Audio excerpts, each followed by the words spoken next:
Comme je le disais, le rap, c'est pas genre le rap et le monde, à côté le reste des musiques. Que tout est très hybride maintenant. Je trouve ça génial que ce soit hybride. Et à la fois, le rap aujourd'hui, c'est le système. Le plus important, c'était de faire ce qu'il fallait faire. Comme on disait mon grand-père. Quand il est parti, alors... Anecdote, je pensais pas la lâcher là. Il est parti à 18 ans dans la résistance en 1944. Oh putain. Il est parti de la table comme ça et il a dit papa, je vais rejoindre la résistance dans le maquis. Et son père lui a dit mon fils, tu sais ce que tu vas faire. Il est parti. Donc sur Facebook, je me fais assassiner. Je pose un freestyle, il y a 4 secondes d'un freestyle à la fin, qui est pas fou, hein. Mais du coup, c'est vraiment le necfeu du pauvre qui se justifie d'être là en disant qu'il vient de banlieue, alors qu'en fait, t'es un necfeu du pauvre, quoi, en gros. Ouais, c'est dur. Et du coup, tu sais, vraiment le package haters, tu vois. Ouais, bah ouais, c'est ça. Et donc moi, je prends ça pendant 2-3 jours, je me rappelle, c'était pas la fête. Ouais, c'est ce que. En fait, on a regardé ton contenu. On a vu que du coup, ça faisait 7 ans que tu publiais sur YouTube, Spotify, à peu près, quoi. Je crois qu'aujourd'hui, tu as Sûrement. 5200 abonnés entre YouTube et Insta, 6000 auditeurs par mois à l'heure où on parle sur Spotify. Tu as commencé à faire des vidéos aussi sur Insta. Ton son qui a fait le plus d'écoutes, c'est Barcelone. Ouais. C'est ça, avec environ 35 000 écoutes, un truc comme ça. Et 12K pour l'histoire d'un type dans l'espace sur YouTube. Si, ça se tient, ouais. Ça se tient, c'est à peu près ça. Ouais, carrément. Alors, notre première question, c'est pourquoi t'es pas connu aujourd'hui ? Je me pose la même question tous les matins. Pourquoi je suis pas multimillionnaire finalement Exactement. en train de remplir des zéniths. Je pense qu'il y a plein de réponses à ça. Et vu que c'est... Comment dire ? Vu qu'il y a beaucoup de réponses, c'est difficile d'en... D'en cibler une. Ouais, c'est ça, c'est exactement ça. Je pense que déjà, je fais pas ça pour être connu. Ouais. Donc, c'est ce qui peut me différencier des gens qui le sont. Pas tous, hein. Mais il y en a, c'est leur objectif, et ils y arrivent. Il y en a, c'est leur objectif, ils y arrivent moins. Moi, je suis dans une démarche où j'ai pas envie de me dire que la célébrité n'existe pas et que c'est pas mon projet, parce que ce serait faux. J'aime être visible, sinon je ferais pas de la promo, comme tu l'as dit, sur les réseaux, je ferais pas de concerts, je ferais pas de trucs comme ça. Donc, bien sûr que ça rentre en jeu, pour 2 raisons. La première, c'est que, en fait, être connu, dans l'idée d'être connu, ça m'intéresse pas, c'est plus ce que ça permet en termes de projet, en termes de créativité, de moyens, bien sûr de train de vie, on va pas se cacher aussi, hein, on a envie que ça marche et que ça soit rentable. Il y a ça, et je pense que la meilleure stratégie pour y arriver, en tout cas c'est ce que moi je fais, c'est de rester le plus soi-même, d'être le plus perméable à la tentation de ce qui pourrait me rendre connu selon l'imaginaire collectif. Ok. Du coup, Et tu t'interdis le fait de pivoter, quoi. en fait, je m'interdis de faire une musique que j'ai pas envie d'écouter, Ouais. d'écrire des paroles que je trouve mauvaises, qui m'intéressent pas d'écrire, ou de me plier à des codes qui ne sont pas les miens. Je me plie à d'autres codes qui me correspondent. Mais je cherche à tout prix à être singulier. Ok. Et pour moi, ça, c'est la meilleure recette du succès. Le gars dit ça. Mais c'est ma ligne. Et ma deuxième... Enfin, le pendant de ça, c'est la persévérance, quoi. Donc, c'est ce côté-là où je me dis que si jamais, à un moment, il y a une masse d'humains qui tombe sur ce que je fais à plus grande échelle, j'ose espérer qu'ils féliciteront le fait que j'ai tenu un truc sincère depuis le début, que j'ai pas été une girouette. Après, faut pas non plus confondre être une girouette et évoluer. Ouais, Je c'est pense ça. que la musique que je faisais au début, c'est plus la même non plus. Mais voilà, et donc ça marche aussi, ce que je dis sur le format, ça marche aussi sur l'image, où je me sens pas à l'aise pour sortir de ce qui me représente moi. C'est-à-dire, je me vois pas faire des trends de TikTok où je danse, pour prendre des caricatures et des clichés de boomer, mais je me vois pas faire ça, je me vois pas faire des sons dansants, alors je préfère faire des sons mélancoliques, et inversement, je me vois pas... Aujourd'hui. Ouais, et d'ailleurs, j'ai jamais essayé de faire ça, d'ailleurs, hein. Ouais. Donc, il y a ce côté-là où... pourquoi je suis pas connu ? Parce que pour moi, ça aurait de la valeur et ce serait un plaisir que si j'arrive avec ce que je fais de singulier.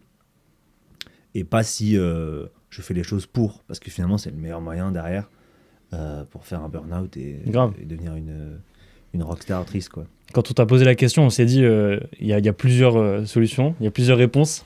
Celle que tu nous donnes là, une réponse structurée où ça se voit que tu as déjà pensé, et celle de dire, et vous, pourquoi vous n'êtes pas connus? Tu vois, on s'est dit, qu'est-ce que nous on répondrait à toi? On aurait eu un gros blanc. On aurait eu un très très gros blanc. Ouais, non, c'est un vrai truc, ça. Je trouve que. Moi, je pense qu'il y a une espèce d'hypocrisie aussi de pas mal d'artistes et de, on va dire, créateurs de contenu, pour prendre un peu plus large, quoi. Même si je sais pas trop ce que ça veut dire, mais il y a comment dire, une hypocrisie sur cet objectif de la célébrité, où en gros tout le monde veut être connu, personne le dit, tout le monde fait genre ouais, moi c'est l'argent, la célébrité, je m'en fous, je fais ça pour le plaisir. Je pense qu'il y a un truc à nuancer quand même, où faut pas avoir les gens comme des monstres cyniques qui avancent que pour l'argent et faire des soirées sur des yachts à Cannes. Les gens sont pas que comme ça, mais ça existe. Moi-même, le regard des gens importe. Je pense qu'il me pousse aussi, parce que si je ne sortais pas ma musique, je pense que je produirais de manière plus flemmarde, dans l'écriture, dans ce que je compose, dans ce que je cherche à raconter, même dans les formats un peu plus promo comme je fais sur Insta. Typiquement, c'est un bon exemple, on en reparlera je crois, mais je me dis que si j'étais pas dans cette démarche-là de vouloir être visible, je ferais pas ces formats-là. Ces formats-là qui me poussent à réfléchir sur des sujets, qui me poussent à un moment donné me creuser la tête sur qu'est-ce que je pense de ça, quel est mon positionnement sur tel ou tel sujet. Et donc c'est un peu une aide à penser, quelque chose qui permet d'extérioriser des pensées qui me traversent sans que je m'en rende compte, et qui du coup, en fait, j'en tire du positif aussi de ça. Pareil, musicalement, dans la manière que j'ai d'être plutôt parmi ceux qui sont un peu perfectionnistes, même si j'essaie de me calmer, y a quand même ça où je me dis ça va être publié en fait, avec ma gueule, mon visage, mon nom. Donc j'ai pas envie de faire un truc middle ou un truc dont je suis pas fier, qui est pas au niveau sur le plan technique. Genre le mix il sonne pas, on sort pas le truc quoi. Alors que si j'avais pas d'audience et que je faisais ça que dans ma chambre avec mes potes, en vrai je finirais pas les maquettes, tu vois. Ouais, t'envoies le truc pour te faire marrer, et puis voilà quoi. C'est ça, un peu d'égo trip, on s'en fout. Mon blast c'est mon prénom, Clovis c'est mon vrai nom. Ouah, tu m'as mis un choc. Tu l'as bien calé, alors là. Ah, il m'a tué. Aïe. Ça, on a eu écho, on a eu écho de ça. C'est encore en. Non, c'est en privé ce truc-là. C'est en privé. C'est en privé, ouais. Ah, vous êtes très. Je la refais. Vous êtes très bien informés. Écoute, on aimerait bien savoir un peu ce qui se passe autour de ça. Là. C'est énorme. C'est énorme. En gros, c'était en quoi, en 2018, je pense. J'ai fait un projet, un espèce d'incubateur d'artistes qui s'appelle le Levis Music Project, qui est un truc financé par Levis. Levis, la marque de jeans, voilà. Exactement. Et le projet, c'était 9 mois de résidence avec une quinzaine de jeunes artistes, dont moi qui ai été sélectionné, et d'autres, avec qui j'ai gardé contact et qui ont été des amis par la suite. Et on se rejoignait le samedi, donc c'était une fois par semaine, autour d'ateliers d'écriture, de coaching vocal, de prestance scénique, etc. Et un parrain qui était Gaël Faye, qui est un auteur, rappeur... reconnu quand même. Voilà, reconnu, ouais, de ouf. Que moi je respecte énormément sur le plan de son art et de sa personne. Bref. Et le Levis, en fait, fait du contenu là-dessus. C'est du contenu de marque, tout ça. Donc, c'est pour permettre de montrer que Levis s'engage auprès des jeunes, de la culture, etc. Ouais. Ils le font encore ou pas? Je sais pas, je crois pas, non. Okay. Non, il me semble pas. C'est pas Vans qui avait fait ça aussi, là, il y a pas longtemps? Je sais pas. Mais c'est possible. Hein. Ouais, de toute façon, les marques, elles adorent. Hein. Ils avaient capitalisé sur Cizé, il y a pas longtemps, je crois. Enfin, c'est l'égérie principale. Après, je sais pas s'ils ont monté... J'ai vu qu'ils s'envoyaient un peu sur la musique, etc. Ouais. Je pourrais pas en dire plus. Mais, et donc, ils décident à un moment de faire le portrait vidéo de 3... je fais vraiment l'histoire du début, les gars. Là, on veut tout, là. De 3 jeunes de ce projet-là, dont moi. Et on part... Il y avait une boîte de prod qui faisait du coup du documentaire, quoi. Et on part un après-midi et on tourne des images d'ambiance de moi. On fait une interview de, je pense, vraiment 1 heure. On parle, je raconte mon parcours, etc. Ils font des plans de moi, je fais un micro freestyle à un endroit et tout, machin. Je me dis lourd et tout. Tu vois. En plus, tu t'y crois, t'as 18 ans, le mec qui te suit avec la grosse cam dans le métro, les gens te regardent. Tu pètes ta plomb, ouais. En parlant d'être connu, voilà. Mais bon, je suis pas non plus dupe. Je fais le truc et tout, c'est cool. Et puis voilà quoi, à un moment ça sort. Je valide pas de montage. On me prévient pas quand ça sort. On a tourné 4-5 heures, il y a un truc de 30 secondes qui sort. Où je dis, en gros, je m'appelle Clovis, j'ai 19 ans, je viens de Nanterre, donc en banlieue. Et je dis cette phrase. Ça, je sais pas si c'est moi qui l'ai dit comme ça ou s'il y a un montage. Mais la phrase, elle paraît pas dingue comme ça. Ouais. Que les gens entendent. Et les gens entendent. Il est blanc, il rappe, il vient de Nanterre, donc il justifie qu'il peut rapper parce qu'il vient de banlieue. Et parce que Nanterre est en banlieue, il a le droit de rapper. Oh putain. C'est ça les commentaires du truc. Oh putain. Wow. Et ils font un plan média pas possible sur ma gueule. Ça fait genre plus d'1 million de vues. Oh. Je crois que je me suis retrouvé sur W9 à un moment. J'étais pas au courant. Les gens me disaient, ouais, je t'ai vu à la téloche, mec. Putain, non. Quoi? Et donc sur Facebook, je me fais assassiner. Je pose un freestyle, genre de. Il y a 4 secondes d'un freestyle à la fin, qui est pas fou, hein. Mais du coup, c'est vraiment le necfeu du pauvre qui se justifie d'être là en disant qu'il vient de banlieue, alors qu'en fait, t'es un necfeu du pauvre, quoi, en gros. Ouah, c'est dur. Et du coup, bah, tu sais, vraiment le package haters, tu vois. Ouais, bah ouais, c'est ça. Et donc, moi, je prends ça pendant 2-3 jours. Je me rappelle, c'était pas la fête. Ouais, c'est ce que je Ouais, voulais ouais. te poser comme question. C'est est-ce que t'as pas remis un peu en question, là, à ce moment-là, la Bah, carrière, moi? Pas trop. Ouais. Pas trop. Ça m'a fait un peu un vaccin, quoi. C'est-à-dire que ça m'a mis dans un truc un peu analytique de attends, là, c'est en train de m'arriver. Bon, c'est chiant à dealer. Donc, j'ai pris 2-3 jours un peu durs. Je me suis dit, il faut que j'en parle. Parce qu'en vrai, c'est dur quand même. C'est pas du harcèlement genre Bilal Hassani, tu vois. Ouais. Mais ça remet un peu en question ton identité en plus. Et surtout, ça, ouais, t'as un truc personnel, quoi. Ouais, ouais, c'est Donc, ta il n'y a tête. pas quoi. vraiment de musique. À la fois, ça c'est rassurant. Je me suis dit, bah, ils n'ont pas vraiment entendu ce que je faisais. Donc, ils jugent vraiment sur la couverture. Bon. Mais ça fait quand même mal. Et puis, je sais plus ce que je disais d'autre. Non, c'était tout qui m'était reproché. Ouais. Et du coup, je me dis, bon, bah, voilà, il y a des gens qui m'ont découvert aussi un petit peu comme ça. Je me dis, bah, il faut que j'en fasse un truc musical, quoi. Voilà. Et du coup, on décide de faire un freestyle avec Soberland, Antonin, qui est un de mes meilleurs potes et mon producteur, que vous connaissez. Oui, qui est Très bien. relativement notre source aussi, qu'on Voilà. on embrasse. Merci. Il a cité la source. Quel traître. Et donc, on fait un truc en me disant, bah vas-y, on va assumer, hein, mec. Je m'appelle Clovis, j'ai pas changé de nom. Je viens de l'école un peu rap freestyle, quoi. Open mic, découpage, kicker, quoi. On va pas faire autre chose. Et puis, ouais, je sais plus ce que je raconte dans le morceau, mais l'idée c'était de répondre un peu À cette vague à cette micro-vague, ouais. Ouais, Les gens m'ont pas suivi dans mes DM, tu vois. ouais, ouais. Mais en tout cas, il y avait effectivement quelques centaines de commentaires qui étaient en mode va chier, mec, on veut pas te voir. Et donc, j'avais fait ce truc-là. Et puis, le temps a passé et j'ai évidemment mis en privé par la suite. Parce que, y a rien qui va, mais Et t'as contacté Lévis pour leur dire, bah, les gars, vous êtes fous? je me rappelle plus. Je sais que les intermédiaires de ce projet-là, c'était des gars de chez Warner. Ouais. Et ils avaient été bienveillants, accompagnants, on a même bossé ensemble. Ouais. Donc pour le coup, pas de reproche à ce niveau-là. Mais les vices, non, en fait, j'étais dans le truc.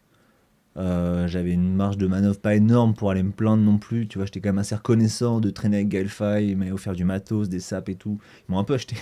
Ouais. Je me rends compte en le disant. Mais t'as 18 ans. Puis t'as 18 ans et tout, C'est machin. ça. Puis ils avaient quand même 1 million de vues. Tu te dis, bah, je vais quand même pas. Y a pas de mauvais buzz, hein? Ouais, c'est ça. Alors qu'en fait, si. Si. Mais bon, voilà, en vrai, ça m'a pas non plus traumatisé, tu vois. J'en veux pas personnellement aux gens de Lévis, mais bon, c'est vrai que sur le moment, tu fais valider. T'as un mec de 18 ans, tu lui fais dire ce que tu veux, tu fais pas valider le montage, tu mets une somme pas possible. Ouais. C'est vu par des centaines de milliers de gens. Ça faisait combien de temps que tu faisais du rap à ce moment-là? Moi, j'ai commencé à écrire mes premiers textes, j'étais en 4e, je pense. Donc, Ok. j'avais quoi? J'avais 15 ans 14 ans en 4e, voilà, je crois. Mais bon, c'était pas un projet, quoi. C'est juste que j'écrivais dans des fins de cahier d'école, quoi. Et Ouais. du coup, ouais, j'ai commencé à ce moment-là. Après, je me suis caché, moi, avant de commencer à rapper vraiment dans la cour et tout. Parce que t'assumais pas? Ouais, de ouf. J'avais peur d'être ridicule. Ok. Et puis, c'était Tu sais, à cet âge-là, c'est un truc de ouf. Hein. Tu fais un pas de travers, t'es visible. Hein. Bah ouais, non, mais en plus, tu veux sortir un petit peu de la masse. Ouais. Bah, la masse te rattrape très vite en te mettant. Ouais. Je comprends. En plus, l'école, c'est un peu compliqué. C'est hard. Hein. Et du coup, c'est vers la seconde première quoi, que j'ai commencé à rapper un peu dans la cour, dans les premières soirées. Ce fameux Soberland faisait des beatbox. Il faisait des beatbox. Il faisait vraiment des beatbox Je savais pas qu'il faisait des approximatifs. beatbox. Et moi, de toute façon, mes textes méritaient pas mieux qu'un beatbox approximatif. Ouais, Donc, comme ça, on était bien, quoi. énorme. Et voilà. Et pareil, on a commencé plus en première, terminale, donc c'est 16 ans, à rôder un peu plus les open mic, à aller un peu vers Belleville dans une structure qui s'appelle La Familia, je me rappelle. Et il y avait d'autres gars de ma ville qui commençaient aussi, d'autres gars de mon lycée. Ouais. Ils m'avaient plugué sur un plan de studio auprès d'un gars qui était adorable et qui nous enregistrait pour 30 balles chouette, ça. le samedi matin. Et on publiait sur SoundCloud. Et on faisait, c'était fou de faire ça parce qu'en termes de rap, moi j'ai réécouté, c'est marrant parce que j'ai réécouté ça il y a 2 jours avec un pote sur mon SoundCloud. C'est en privé, cherchez pas. Alors on a justement des sources. On vous mettra.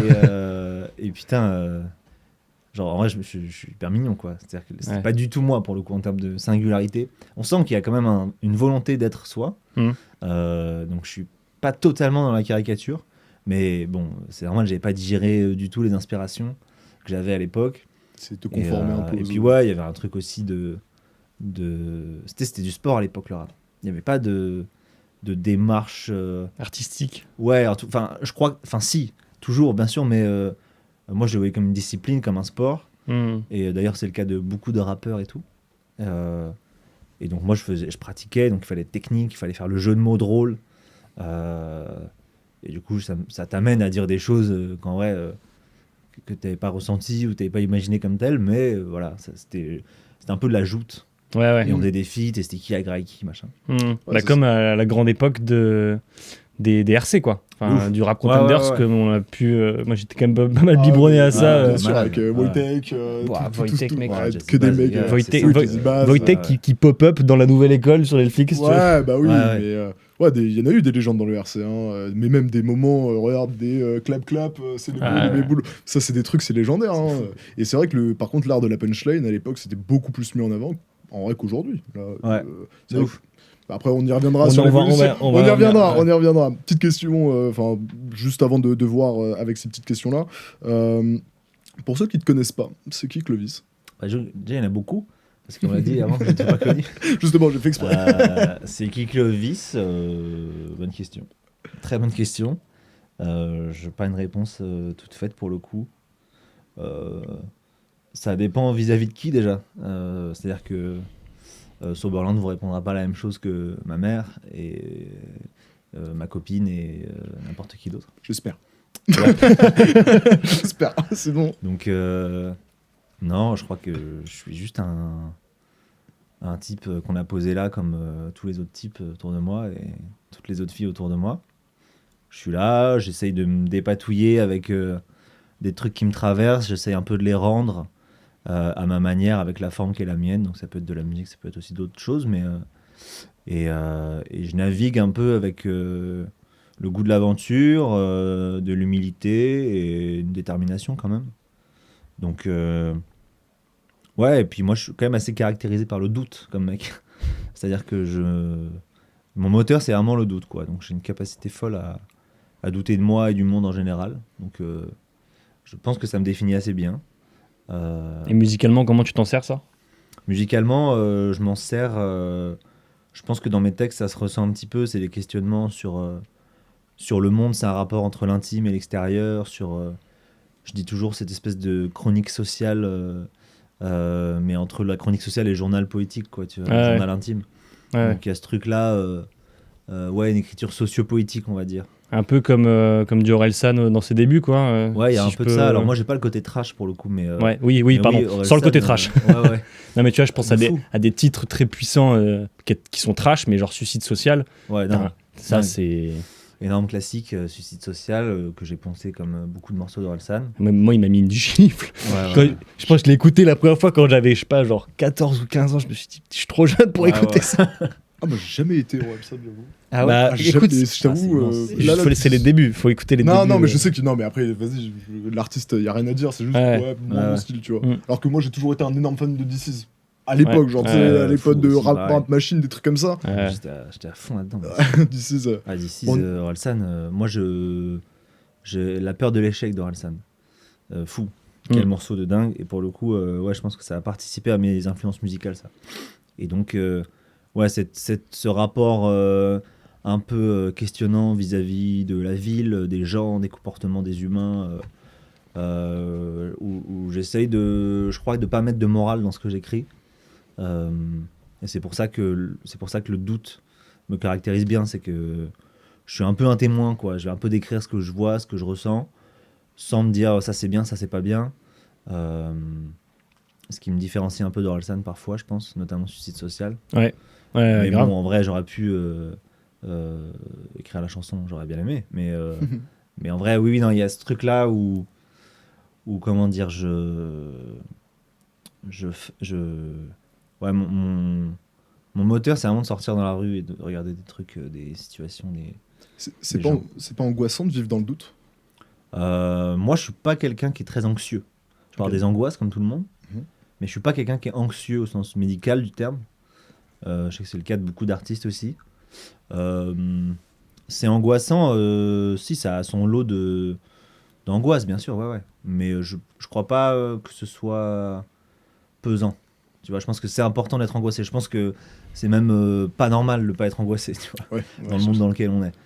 Oui, sinon c'est là tu mets le rapport à l'ignorance ou détachement, tu vois. Donc en effet, si t'es engagé, si t'es connecté, si t'es passionné, t'es forcément des angoisses à droite à gauche, quoi. Oui, c'est ça, quand t'es pris par quelque chose où t'es même concerné par par ta propre existence et par le monde que tu traverses, c'est impossible, je crois, d'être dans un alignement complet avec tout ce que tu vois, quoi. Donc il y a, comment dire, c'est toujours un équilibre entre être en bonne santé dans un monde malade, c'est mauvais signe, et aussi ne pas se laisser dévorer par le monde extérieur, et ne pas aussi ne pas oublier que voilà, on a le droit aussi d'avoir une sorte d'intériorité, une intimité heureuse.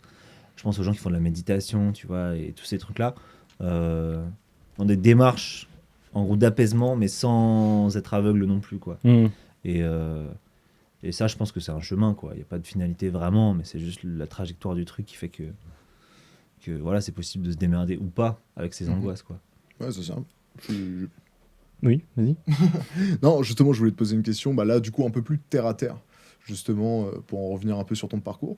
Parce que du coup, là, tu es dans la musique, mais est-ce que tu as d'autres activités à côté, je crois? J'ai d'autres activités à côté, effectivement. La première qui me vient, c'est que je suis speaker du Red Star, qui est un club de foot qui joue la Ligue 1, messieurs, bientôt. Qui joue Gros bisous, Red Star. Qui joue la montée, en tout cas. Là, on va être en barrage. Magnifique. Donc au moment où on enregistre, on verra quand ça sortira ce qu'il en est. Mais en gros, le Red Star est un club de Ligue 2 actuellement, fondé en 1897 par Jules Rimet. Dès 1988, le mec qui commence à raconter ils ont eu 8 victoires en ce moment cette saison. Non, là on est à 15 ou 16. Et donc je suis la voix du stade du Red Star, qui est le stade Bauer. Okay. Et donc mon rôle, c'est d'annoncer les enjeux du match, c'est de faire rentrer les joueurs, d'animer les remplaçants, les buts, les annonces officielles, les sponsors, les activations comme le coup d'envoi fictif, comme les partenaires qui sont dans les stands, dans la coursive, etc. Ça peut aussi être faire participer un joueur à un moment, une interview, c'est un peu plus rare, mais c'est arrivé. Et puis, donner les actus du club, etc. Comment t'es tombé là-dedans? Mais en fait, c'était sur Twitter, à l'époque. Le Red Star a fait une annonce pour chercher son nouveau speaker. On cherche notre nouveau speaker candidaté en faisant cette démo. Il y avait 2-3 phrases à lire. Et moi, vu que je fais du son, j'avais un micro chez moi. Donc t'as envoyé une piste à peu près propre? J'envoie une piste propre, je mets un peu de reverb, un peu d'écho, je mets un bruit de public dans le fond. Et puis moi, je suis passionné de foot depuis toujours. J'avais été au Red Star aussi, à Bauer, en tant que public. Et j'envoie un truc. Et j'ai toujours été, de toute façon, intéressé par le journalisme sportif, par commenter les matchs de FIFA entre potes. On éteint le son, c'est moi qui commente, etc. Et donc, je l'ai fait. Il faudrait que je retrouve ces trucs-là, ouais, parce que du coup, ça m'a bien servi, mais je sais pas où elle est cette piste. Et je l'ai envoyé, ils m'ont rappelé. Je crois qu'il y avait une 50aine de candidatures. Donc, finalement, pas tant. Euh, et à la fois, ils m'ont rappelé, quoi. Et donc, ils m'ont fait faire un essai, c'était bien. Ils ont été contents. Et donc, ça fait 5 ans, je sais plus, ça fait 5 ou 6 ans que je fais ça. Je crois que c'était au moment du Covid, quoi. Je sais que il y a des matchs qu'on a fait à huis clos en mode. Tu sais, c'est le Ah Covid, ouais. quoi. Ah, mais toi, Ouais. tu y étais du coup, tout seul en speaker ou...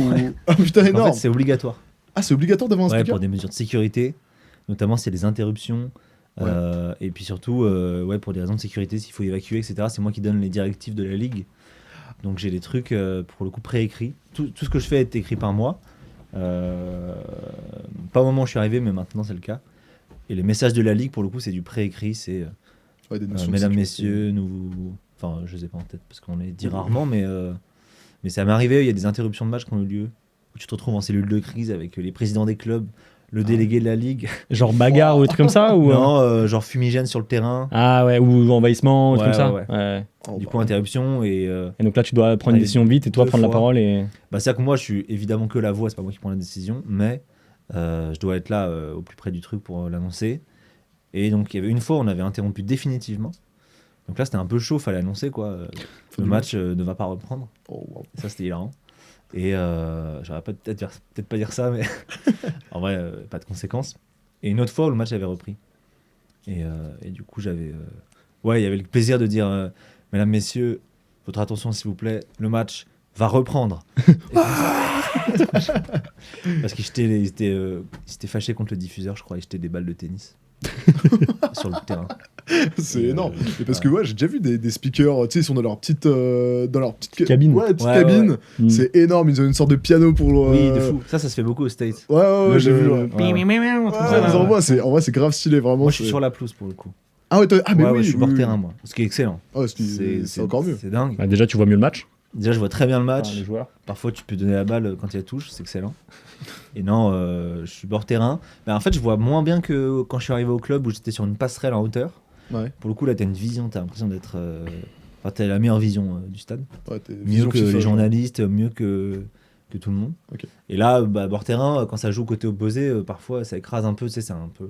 Faut une bonne vue. Mais c'est le cas. Du coup, je suis bien, ouais.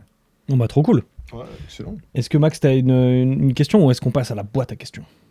Enfin, même au, Je pense au qu'on bol peut à questions. passer au bol à question. On peut. Faut trouver un meilleur nom. Mais oh, la gueule de la. Le Non, bocal, mais franchement, le les- bocal, la question. Ouais, bocal à question. Bocal à question. Eh ben écoute. C'est parti. Commençons Donc directement. là, je pioche, Tu pioches je et. lis à voix haute. Ouais, c'est ça. Si Et c'est les mal pièges écrit, ou pas n'hésite pas à insulter Il n'y a pas Maxime. de piège. Et si Ok. c'est mal écrit, ouais, c'est ma faute. J'écris mal. C'est vachement bien. Parce qu'on en a déjà parlé. Tu as plus peur de l'échec ou de rester invisible? Et du coup, C'est vrai très qu'on l'a un bonne peu question. évoqué. Alors, je réfléchis.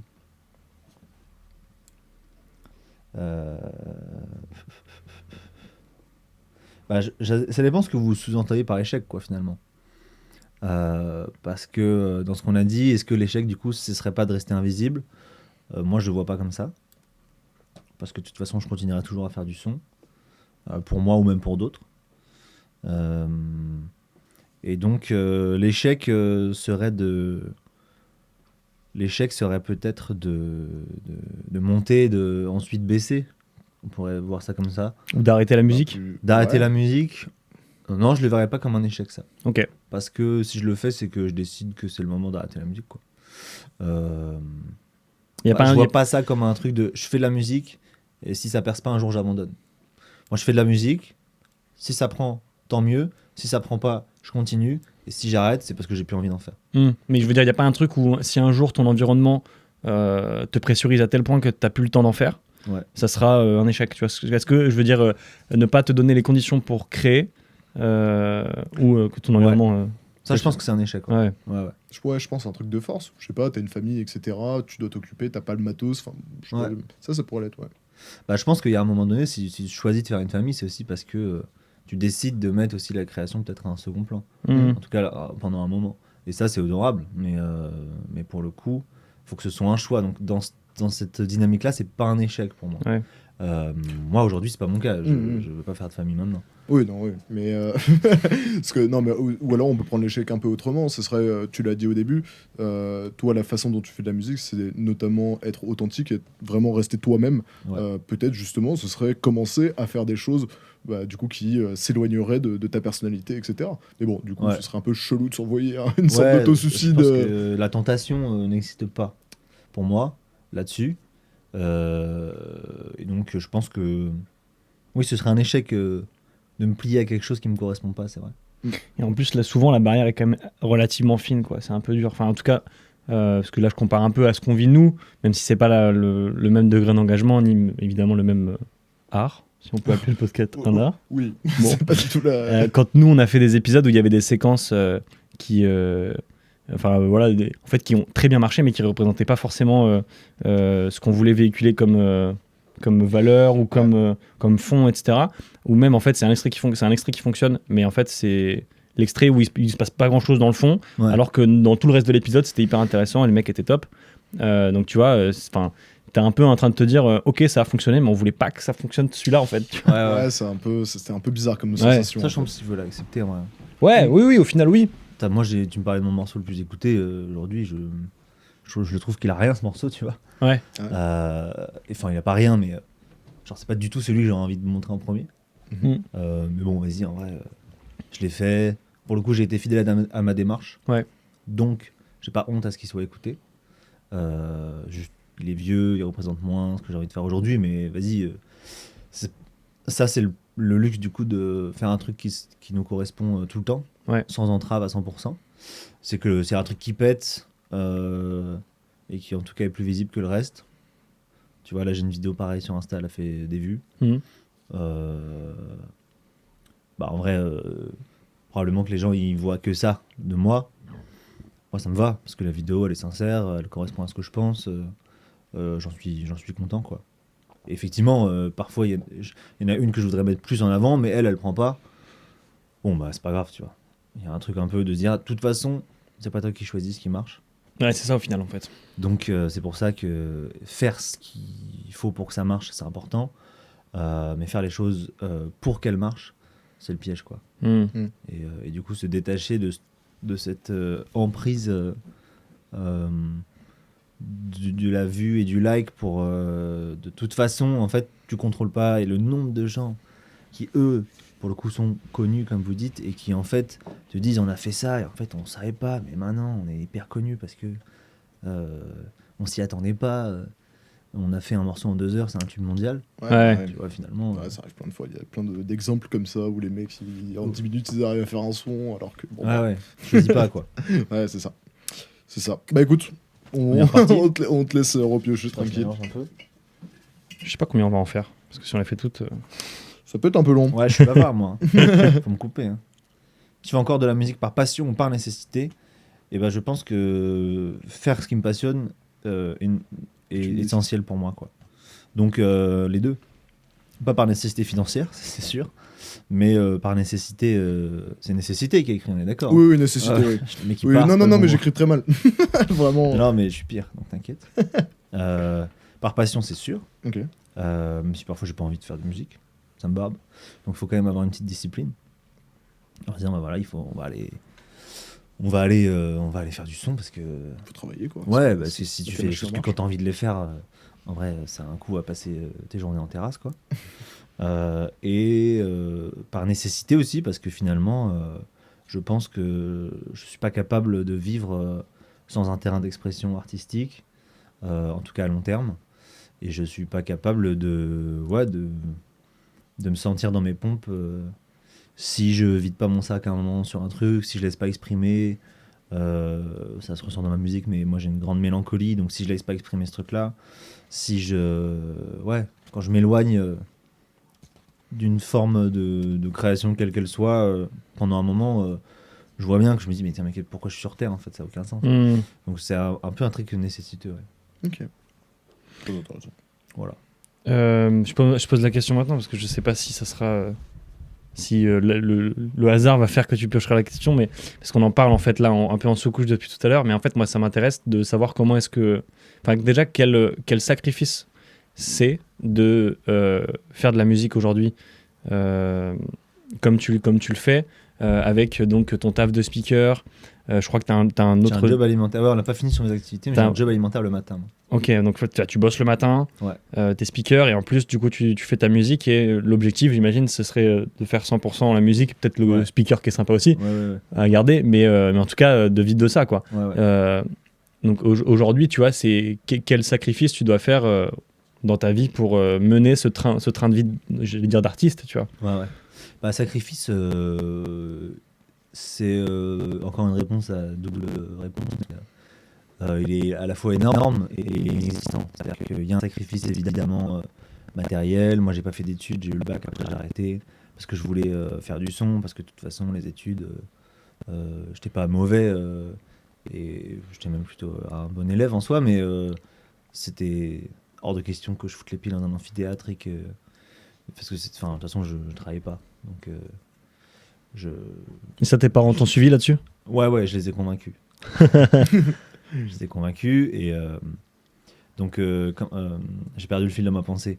Il y avait ce sacrifice-là, il existe parce qu'effectivement financièrement, bah, derrière bonne chance pour t'en sortir, parce que sur le plan amical, moi ça m'a éloigné de personnes, de mon propre chef, de beaucoup de personnes où du coup j'ai pu me rapprocher d'autres aussi et il y a un truc où parfois, t'es pas au même rythme que les autres. Tu veux dire, donc voilà, c'est ça sur le train de vie, quand t'en as qui, par exemple, sont en prépa, ou alors qui sont allés faire des études, qui sont le nez dans leurs études. Ou même des gens qui ont un train de vie plus normal, qui n'ont pas forcément non plus fait d'études, mais qui ont un boulot 8-18 heures. Et puis, en fait, ils ont leur week-end, ils ont leurs vacances, et puis ils ont un salaire qui tombe, et du coup, ils partent l'été. Et puis, en fait, tu viens, bah non, les gars, je vais pas venir, en vrai, moi, je suis au studio, là, genre un son, faut que je fasse la promo et tout. Donc, il y a ça. Et puis, sur le plan financier, un vrai sacrifice. Sur le plan, un peu dans tout. Ça te coûte plus d'efforts, d'hygiène mentale, l'indépendance surtout. Et du coup, le fait qu'effectivement, j'en vive pas, ça, job alimentaire, par exemple, tu vois, tous les matins, 6h10. Hein. Donc, il faut y aller quand même. Et donc, ça, sacrifice, c'est sûr. Et à la fois pas un sacrifice parce que c'est moi qui l'ai choisi. C'est un effort qu'un sacrifice parce que je regrette absolument pas les choix que j'ai faits et parce que de toute façon je pense pas que je pourrais faire autrement. En fait, je pense que je serais malheureux si j'avais. C'est marrant parce que tu vois, moi je te coupe un peu, Non, mais vas-y. Tu vois, on a un peu introduit sur le fait que t'écrivais beaucoup autour du doute, que tu le nommais énormément dans tes sons, que t'avais tout un lexique autour de ça et que c'est un truc qui te nourrissait dans la vie de tous les jours. Et pourtant, sur l'une des décisions là, les plus complexes, tu vois, t'as pas eu de doute, quoi. T'as foncé et t'as pris le truc. Moi, je trouve ça remarquable, en fait, tu vois. C'est encore plus aujourd'hui où on est vachement conditionné. En plus, bon, de toute façon, j'imagine qu'on a grandi un peu... on se connaît de potes et donc on est un peu dans les mêmes conditions socio-économiques. Donc tu vois, il y a en plus le truc de tout le monde autour de nous fait des études, il y a une voie royale que tu peux prendre et grosso modo, si tu t'en sors bien, bah, en effet, tu auras le salaire et puis ça va relativement bien se passer, tu vois, si tu fais en effet les efforts, mais voilà, ça va relativement bien se passer. Et pourtant, au moment où tu vois, t'as eu une certitude au milieu de tout ce doute-là, tu vois. Je pense qu'elle existe parce que déjà c'est ça, j'ai une certitude et pour moi je pouvais pas faire autrement et je serais terriblement malheureux en tant que cadre, en tant que salarié dans une boîte qui fait un truc qui me parle pas, quoi. Donc il y a ça, et ça, la certitude pour moi elle vient du fait que j'ai une chance qui est pas forcément mon milieu socio-économique, c'est le cas aussi, hein, mais mes parents ont toujours été présents, on a toujours mangé à notre faim. Donc voilà, c'est surtout le fait que mes parents m'ont toujours dit de faire quelque chose qui me fait vibrer, que j'aime. Et alors, c'est pas derrière, tu fais ce que tu veux et je t'envoie du cash. Hein. Pas déconner, mais par contre, ils m'ont toujours dit que le plus important, c'était de faire ce qu'il fallait faire, comme on disait mon grand-père. Quand il est parti, alors... Anecdote, je pensais pas la lâcher là. Il est parti à 18 ans dans la résistance en 1944. Il est parti de la table comme ça et il a dit papa, je vais rejoindre la résistance dans le maquis. Et son père lui a dit mon fils, tu sais ce que tu vas faire. Il est parti. Dingue. Et donc, il y a un peu Dingue ce et stylé. truc-là. Ouais, mais c'est à l'époque, tu sais, c'était des taiseux. Ils disaient 3 Ouais, mots, ça ouais. suffisait pour te Ouais, faire de tout fou. comprendre. Genre. Table en bois. Ça tapait comme ça. Des Il mains se de lève, maçon. le baluchon. Oh putain. Ouais, vraiment. Et donc mes parents, de manière un peu moins, pour le coup, rustique, entretiennent aussi ça. Et c'est une grande chance d'aller vers les choses qui font vraiment vibrer, qui nous comblent profondément. Et si ça paye pas, ça paye pas. Et pour le coup, voilà, mon père est un artiste aussi, mais qui a fait le choix de la famille, de la sécurité, donc qui a fait un boulot plus classique. Et qui, en gros, faisait ses activités artistiques quand il avait le temps. Mhm. Et moi, quand j'ai pris la décision, du coup, ils ont compris pour ça, quoi. Parce que mon père, il a nourri des regrets par rapport à ça. Ma mère, elle s'est reconvertie aussi pour faire quelque chose qui lui plaisait. Et donc, c'est pour ça qu'ils m'ont compris, je crois. Et que de toute façon, il y avait cette urgence-là et qu'elle avait le droit d'exister. Donc, pourquoi ne pas la prendre, quoi. Donc je pense que moi, la plus grande richesse que j'ai, elle est surtout à cet endroit-là, Ouais. dans mon éducation. Et aussi le fait que mes parents ont fait de moi quelqu'un de curieux et d'ouvert. Et donc voilà, en gros, il y avait ce cadre-là qui permettait comme j'ai dit, de faire ce que j'ai fait, quoi. C'était pas forcément... oh bah tu sais, nous on a du fric, hein, tu peux faire ce que tu veux. Mhm. Parce que c'était pas le cas en plus. Mais... Ouais, non, mais. Donc ouais. On se fait une dernière ou pas? Ouais, allez, go pour une petite dernière. Allez, let's go, ouais. dernière Au moins boîte à qu'on s'en questions. fait, on s'en fait 3, c'est déjà bien. Ouais, je pense que c'est pas mal. Continuez les gars. Après, il reste encore d'autres choses. J'aime bien cette boîte à questions.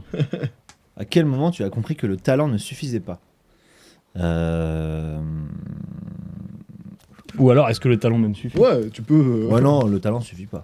Bon, Déjà, ça c'est va. classé. Yes. Le talent suffit pas. Enfin, il peut suffire chez certains, mais ça fait pas long feu, quoi, Ouais. en fait. Et à quel moment j'ai compris ça? Je cherche peut-être un événement, un truc. Je pense que je me suis jamais dit ça, quoi. Ouais, ça se voit. Tu Je t'es me toujours suis dit que. jamais dit ça. Alors après, j'ai pu me le dire en cours. Quand j'étais au lycée ou au collège.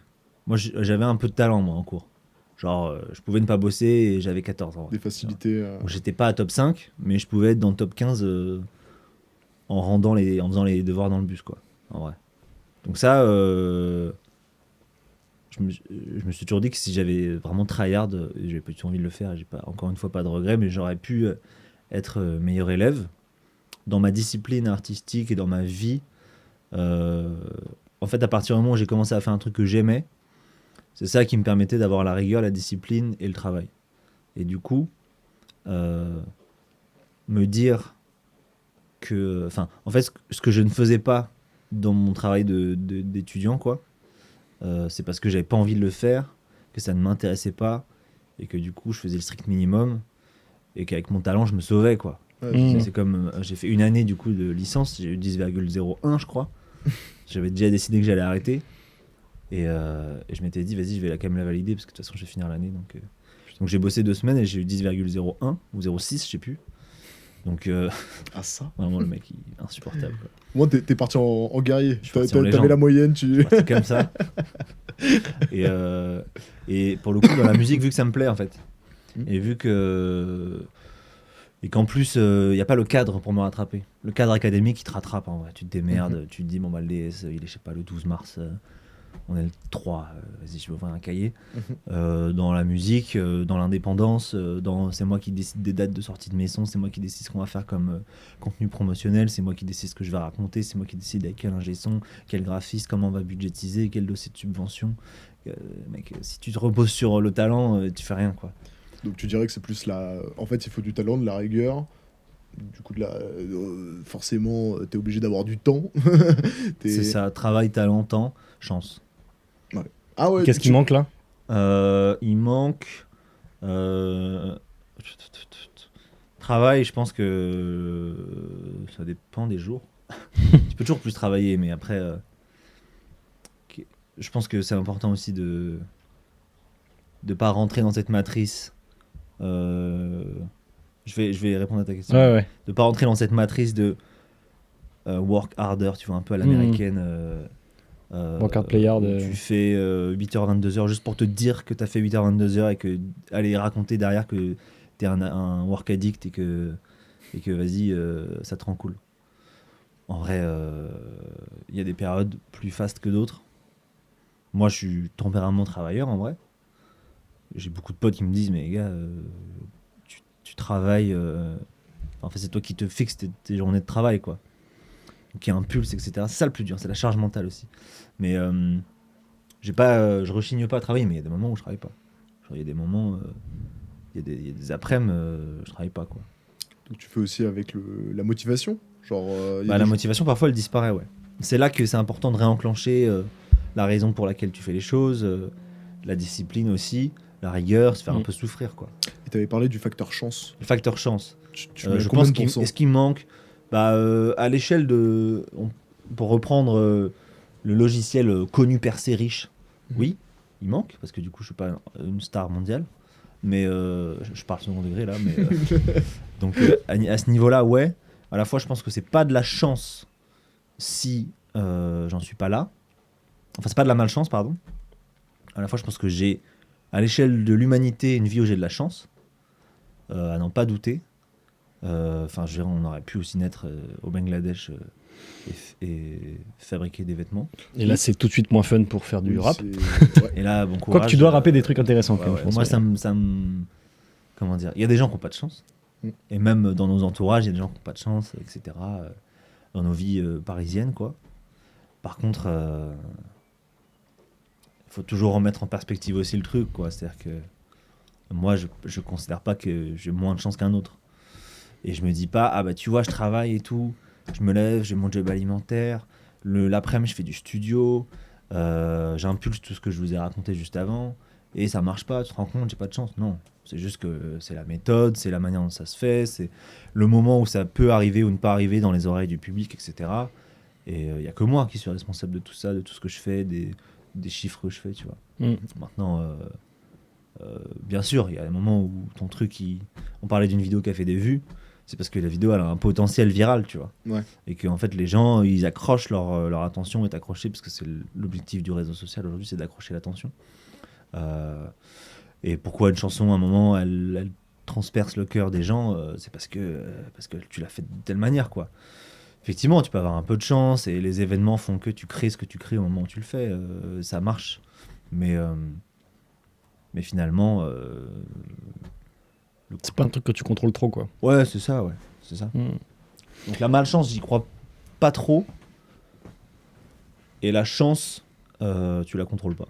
Donc, C'est plus gris que ouais, 100%, 0%. Quoi. ouais, c'est ça.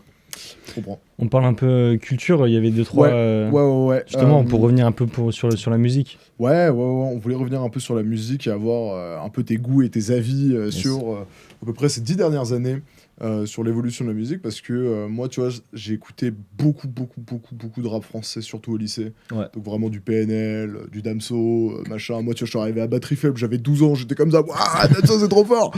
Donc, non, moi, le rap français, j'en ai... sobre. Ouais, non, mais je te jure, j'écoutais ces vieux freestyles et tout, enfin n'importe quoi. Et donc, ouais, j'ai toujours beaucoup aimé le rap français à l'époque.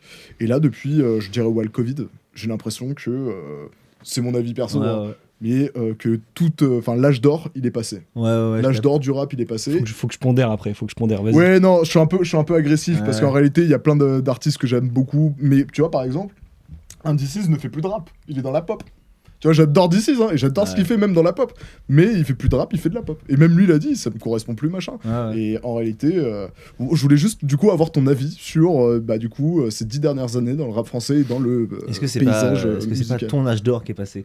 Bah, justement, Et donc, c'est... il y a un truc Ouais. quand t'es ado et que tu découvres et tout, surtout à l'époque qui était la nôtre. Moi, toi, t'as quel âge? Là, j'ai 24. Ouais, moi j'ai 27, tu vois. Donc il y a des trucs où moi c'était plus A995 section d'assaut, mes premières Ouais, rêves. bah ouais. Enfin, mes toutes premières rêves c'était Supreme NTM, Oxmo Puccino, l'ancien. L'ancien Oxmo. Ouais, de fou. Et ça l'est encore d'ailleurs, mais Ouais. quand j'étais au collège, c'était vraiment section A995, l'entourage et tout. On se les mangeait quand même, nous aussi. Ouais, puis même Ouais. Booba, La Fouine, Rof. et Ouais, tout. ouais, on se les a mangés quand même. À 3 ans d'écart, ça va. Ouais. Oui, non, mais je pense qu'on a plein de refs en commun. Mais du coup, ce que je veux dire, c'est que au lycée, dans quoi on était? On était dans. Ouais, si, PNL, CH, Damso. T'as raison. Ouais, c'était l'arrivée un peu Ouais, non, mais t'as raison. des mecs qui sont en place aujourd'hui, quoi. Complètement. Et est-ce que c'était l'âge d'or? Je sais pas. J'ai l'impression qu'on est, on est tous les mêmes, quoi. C'est-à-dire que on découvre le truc, on se dit que c'est dingue, puis on grandit et on se dit ah c'était mieux avant, tu vois. Et quand tu vois les mecs de 50 balais, ils te disent ah mais nous à l'époque, tu te rends compte, Solar, maintenant votre truc autotune, voilà. Et donc est-ce qu'on n'est pas en train de devenir des vieux cons? C'est ça que je vous pose comme Je question. te À rassure. 24 et 27 ans. Ouais, c'est dur. Dans Non, ma non, question, mais, il y avait le mot has-been. Je me considérais comme has-been. Ouais, mais J'ai en fait, oublié. ce qui est sûr, vas-y. c'est que t'as un. Dans le rap qu'on a nommé, là, tu vois, des Booba, des Damso, à leur début, tu vois, Section d'Assaut, etc. C'est pas les mêmes textes, en fait. C'est surtout ça. Et surtout, c'est pas les mêmes prods. C'est pas les mêmes façons de kicker. Mais comme on s'est mangé la trappe après, la drill, etc., tu vois, Ouais. que du coup, forcément, tout ça évolue. Mais en fait, aujourd'hui, parce qu'on en a parlé avant de préparer cet épisode, on s'est dit, en fait, on a un peu l'impression, enfin, surtout toi, du coup, parce que moi, j'écoute un peu de mecs. Des mecs comme NES, Yanis, Khalid, des trucs comme ça, tu vois. Donc ça, c'est un peu la espèce de nouvelle vague du Ouais. rap. Des mecs, c'est des mecs en fait un peu de notre âge, qui kickent encore, qui écrivent encore, mais sur des prods qui n'ont pas grand-chose à voir, qui sont énormément inspirés de la musique électronique, avec des rythmiques lunaires, même des tifs ou des trucs comme ça, qui vont chercher des rythmes très très loin de ce qu'on a l'habitude d'entendre. Donc il y a un peu un truc de le rap street un peu, que je sais pas si on peut l'appeler comme ça, de notre adolescence, il existe plus trop. J'ai l'impression d'être sur un truc beaucoup plus mélodique, tu vois. Je sais pas comment. Ouais. Je sais pas Moi, j'ai quel est ton l'impression regard que- là-dessus, tu vois. Moi j'ai l'impression que ça s'est tellement diversifié. Ouais. C'est-à-dire que le rap avant c'était un truc unifié, compact et unique, quoi. Mm. Et que il a été tellement imbibé par d'autres influences, mais que c'est devenu un truc multiple, où tu as aujourd'hui,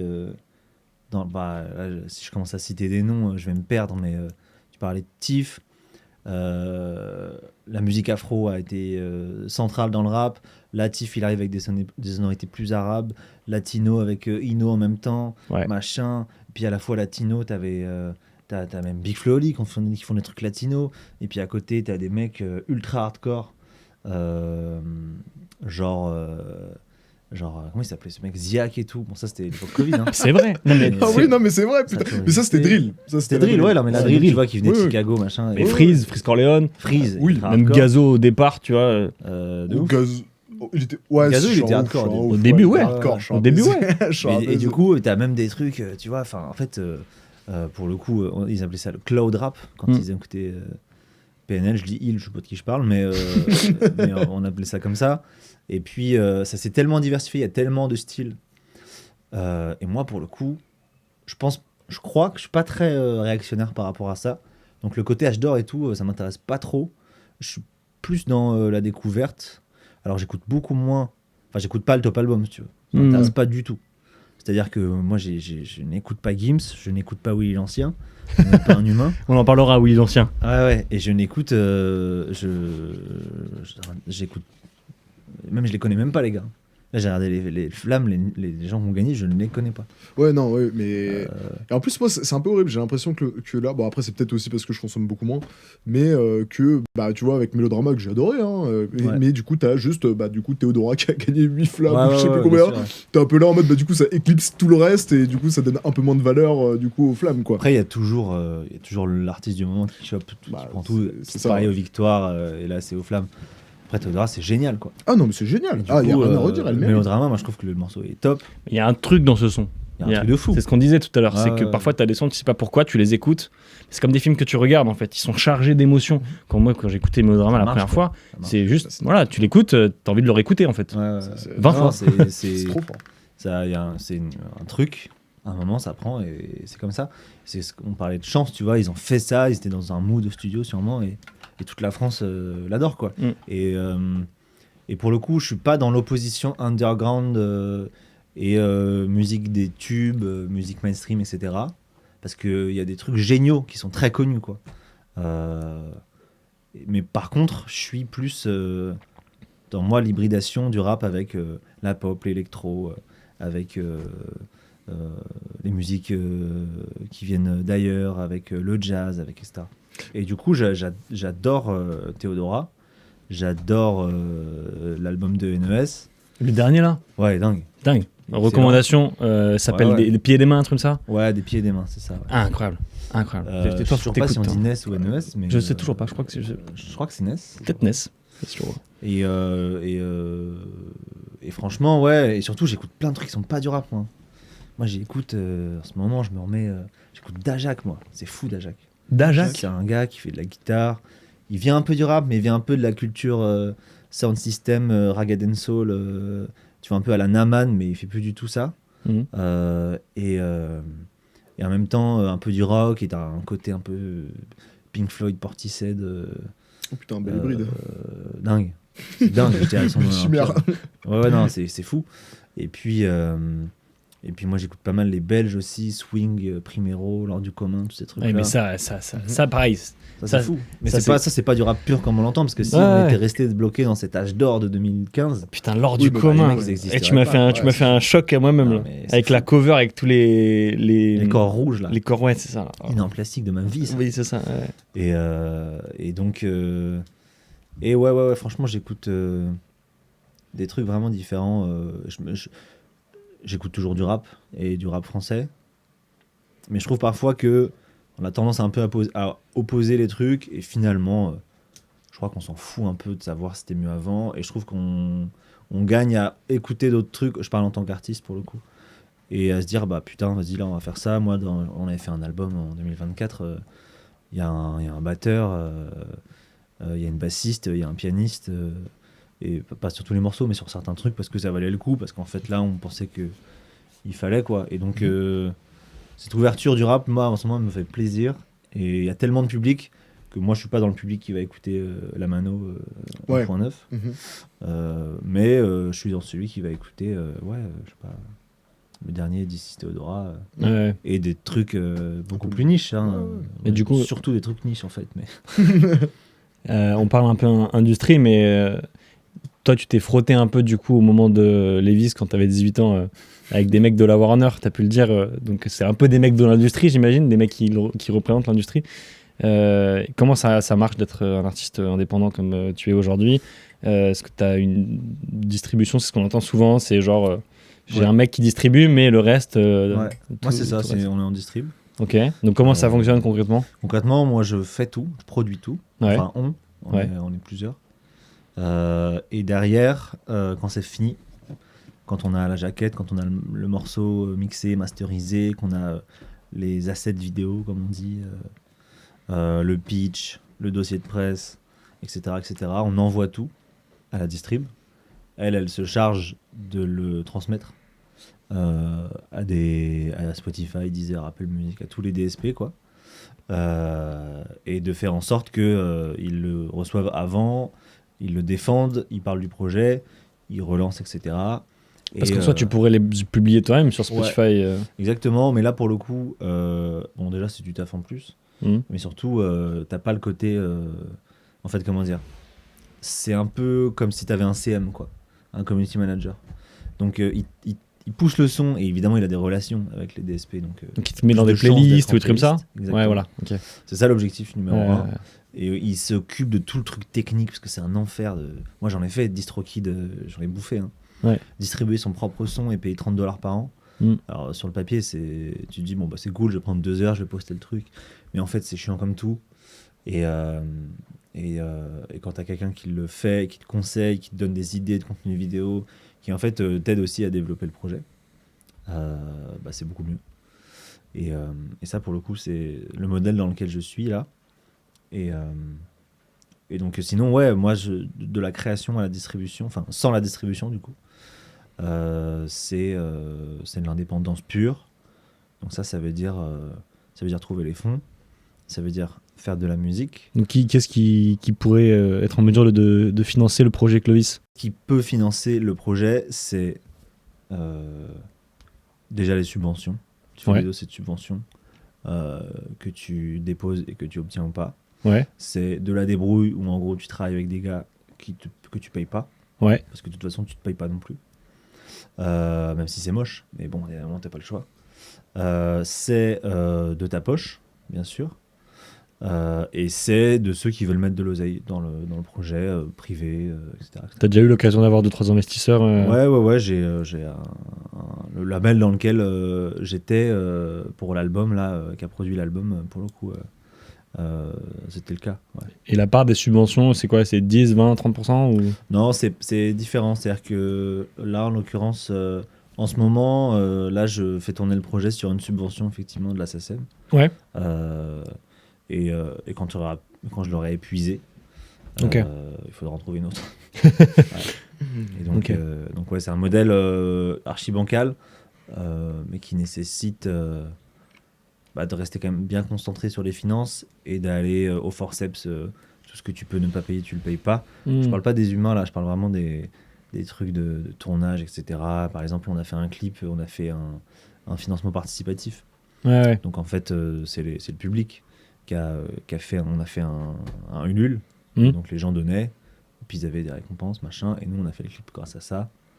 Et donc tu bricoles en fait à chaque fois, et puis parfois tu mets de ta poche, effectivement, même si c'est important aussi parfois de se rappeler que toi t'apportes tout. Donc si j'étais millionnaire, la question se poserait pas. Mais vu que j'apporte tout le reste, en fait, il faut aussi garder en tête que l'objectif du projet, c'est pas moi de mettre mes thunes dans un truc de passion.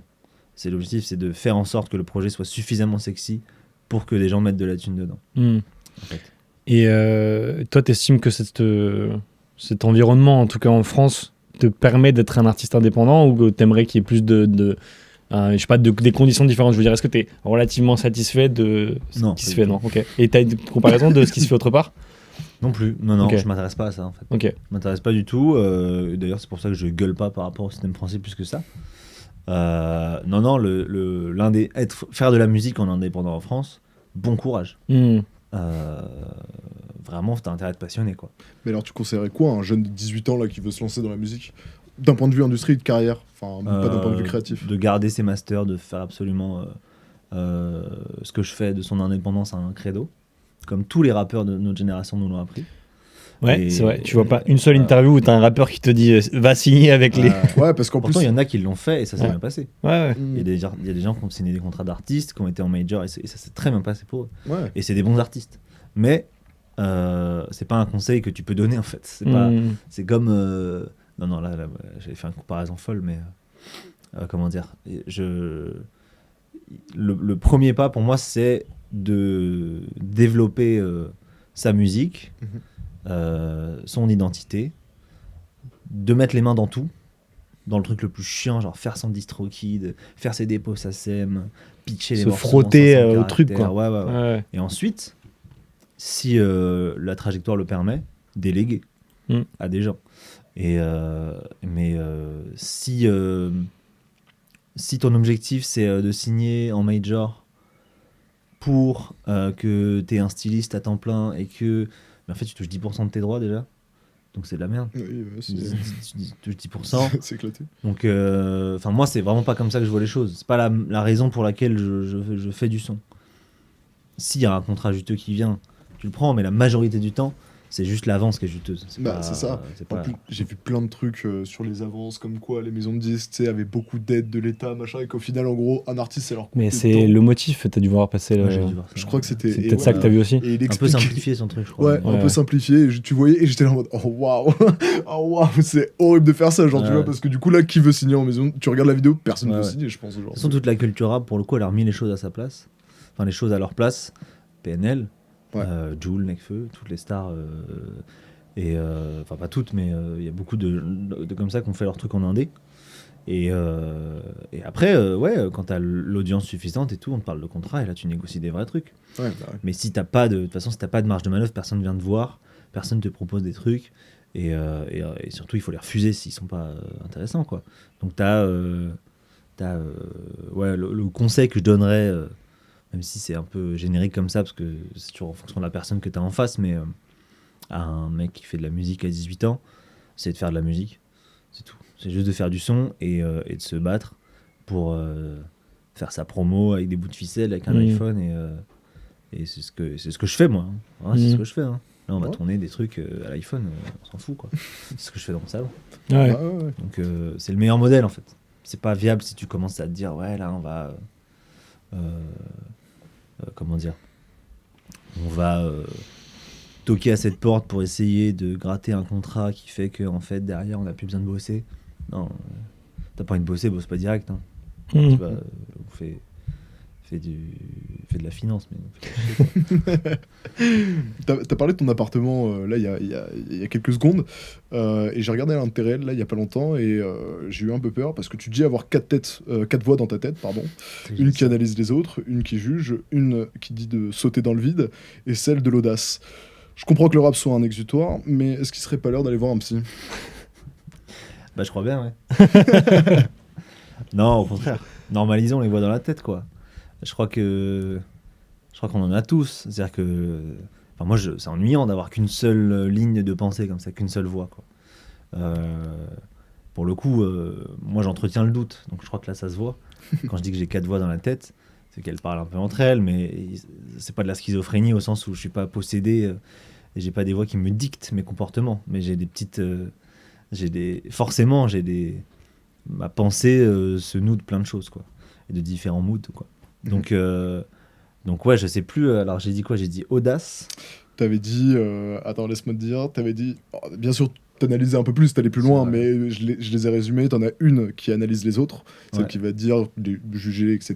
Ouais. Ah non, je suis en ouf. Qui analyse, pardon. Qui est analytique, qui Qui est scanne, très qui dit voilà, la analytique. lampe elle est sur le machin, qui tient. Exactement. Qui, voilà, ok. Une autre qui juge, justement. La base. Qui, voilà.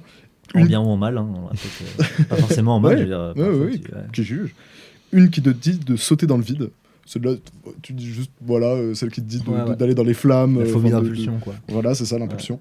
Et celle de l'audace. Celle de l'audace, qui va te faire embrasser la fille. Qui va te faire arrêter les études, finalement. Ouais, carrément. Non, évidemment, la question était second degré. On Non, est pas sur de la schizophrénie. Mais surtout, c'était pour voir, toi, la relation que tu as avec ta santé mentale et avec ce que tu crées. Et bah, écoute, plutôt bonne. Parce que c'est la raison pour laquelle je fais aussi du son, c'est-à-dire que j'écris. C'est une soupape, quoi. C'est un truc de décompression ou qui me permet de moins stocker que si je le faisais pas. Et donc, un truc très classique, mais ouais, c'est assez cathartique, quoi. Donc ça permet de décompresser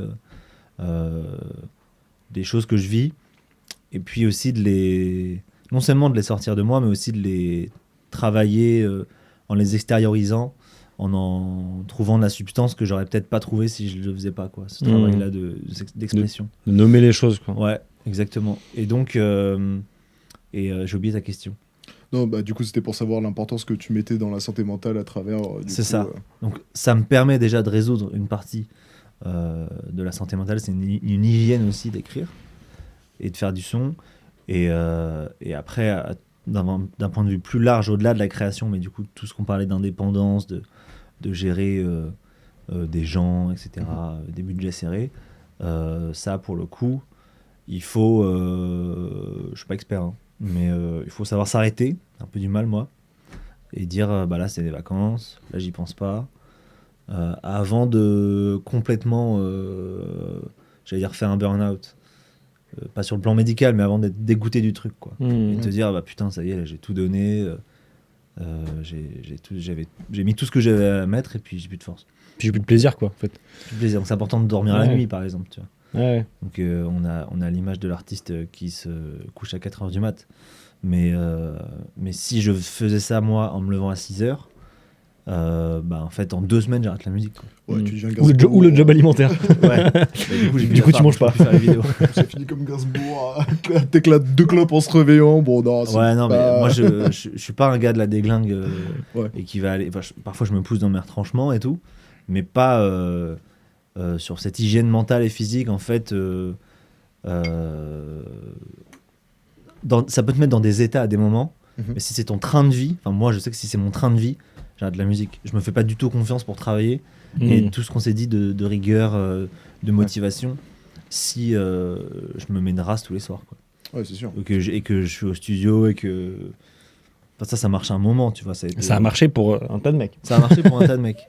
Mais, Qui sont pas forcément des mecs hyper recommandables. Mais d'ailleurs, Oui. ouais. Et puis il y a la structuration par ailleurs, tu vois. Moi, je suis à un endroit où quand tu es dans ton couloir, il y a que toi qui décides et donc il n'y a pas quelqu'un qui va te rattraper par le col, ta daronne ou ton manager ou la personne à qui tu dois des sous. Même quand c'est ça, souvent c'est déjà trop tard, mais non, moi, même si je faisais pas de musique en fait, hein, quoi que je fasse, moi je suis pas un monstre de comment dire healthy, tu vois, je trouve pas des salades et je dors 8 heures par nuit non plus, mais il y a un minimum pour moi qui est important parce que de toute façon mon corps aussi c'est mon boulot, j'ai besoin de mon corps pour faire ce que je fais, donc j'ai besoin d'être un minimum sur pied. J'ai besoin de pas hurler sur quelqu'un si je suis pas d'accord avec lui, quoi. Ouais. Parce que t'as dormi 2 heures et que t'as pas su gérer ta petite vie à ton échelle et que ça se répercute sur les gens, donc tes relations, donc tes collaborations. Donc en fait, tu noues aussi des liens humains et artistiques avec des gens parce que t'es toi-même, parce que t'es droit dans tes pompes, parce que voilà, si on peut parler là aussi, c'est parce que j'ai pu ne pas me mettre une grâce la veille pour pouvoir écrire la vidéo, finalement la tourner. Elle vous a parlé, vous m'avez appelé, je suis là. Donc en fait, c'est ce truc-là qui fait que l'hygiène, ça reste c'est une voiture avec un moteur, quoi. Donc si tu mets de la pisse dans le moteur, ça roule pas. Eh ben, Pas sûr, putain, c'est C'est une belle métaphore. Non, mais tu m'as pris. Franchement, j'étais dedans. On était dedans tous les deux. Vraiment, on s'arrêtait. Après, voilà. Donc ne pissez pas dans votre moteur. À retenir. On n'est pas non plus des athlètes de haut niveau. On le mettra dans le carrousel. Ne pissez pas dans le moteur. Bon, donc on reprend sur les préjugés, c'est ça? Préjugés. Les préjugés, effectivement. Et après tu commentes, voilà. Ça se Ouais. trouve. Tu peux juste même dire, ouais non. Enfin, Ok. tu fais ce que tu veux, vraiment. Il n'y a pas de galère. Tu veux commencer, mon Benji? Oui, parce qu'en plus, j'aime bien le premier préjugé. Oui. Aujourd'hui, le marketing est plus important que le talent. Et ça, je vais mettre un peu de contexte. Moi, dans une autre vie qui est pas si pas si lointaine que ça, j'étais DJ. Ouais. Un métier qui, pour le coup, quand tu es seulement DJ et non producteur, bah, c'est quand même énormément d'images.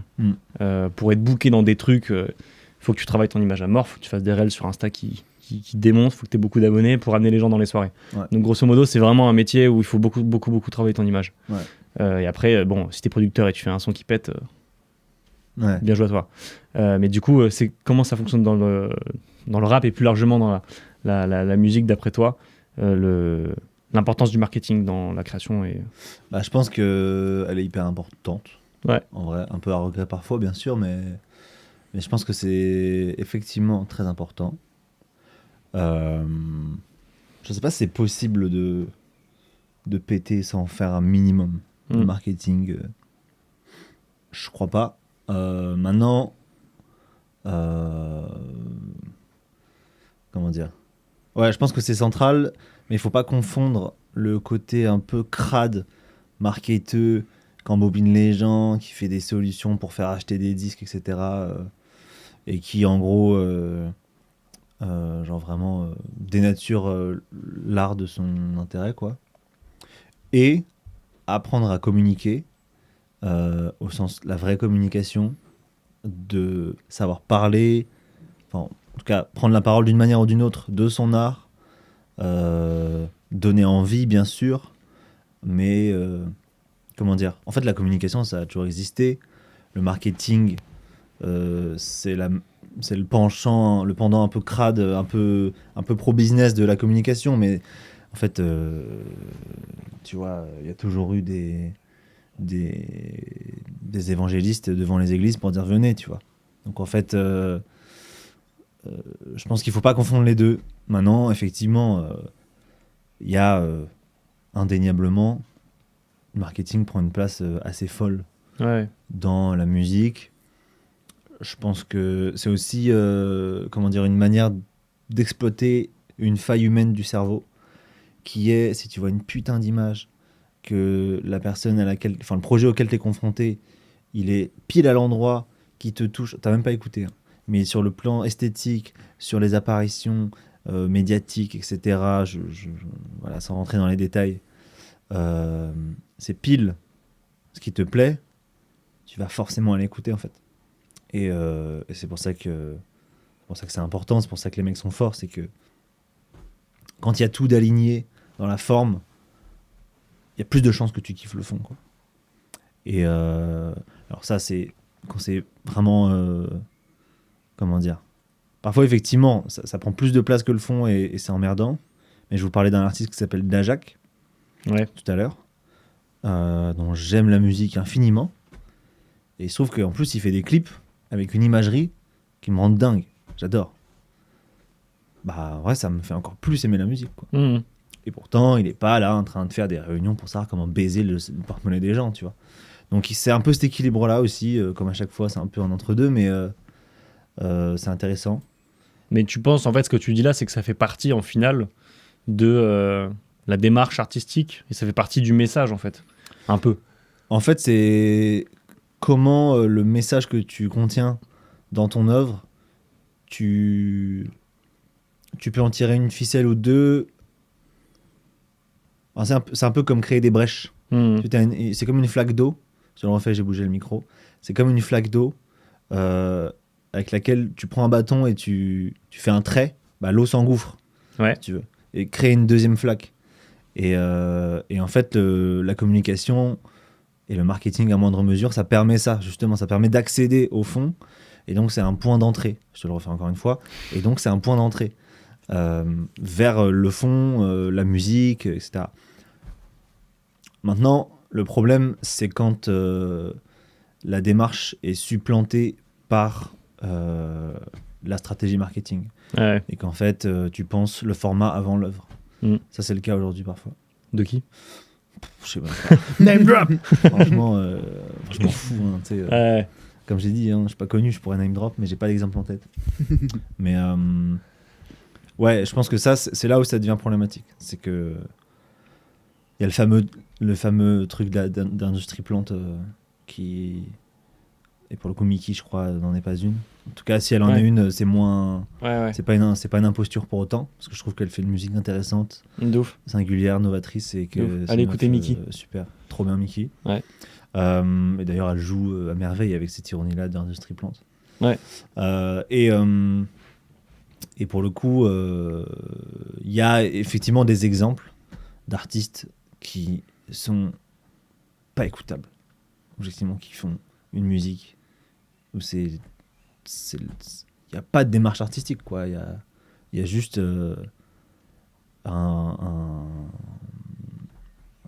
comment dire, l'envie, la stratégie financière d'un label de mettre un mec à un endroit qui répond à un besoin de consommation, un mec et qui répond voilà une demande du public. Je rigole. Je sais pas en tête. Non, on va pas te mettre dans la merde. Bah du coup, c'est à moi. Ouais. L'underground veut juste être mainstream sans l'avouer. Ouais, je pense.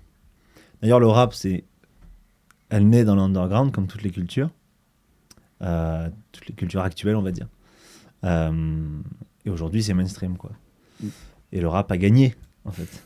Donc, est-ce que le rap a pas perdu, du coup? Et du coup, bonne question. Très bonne question. Philosophe.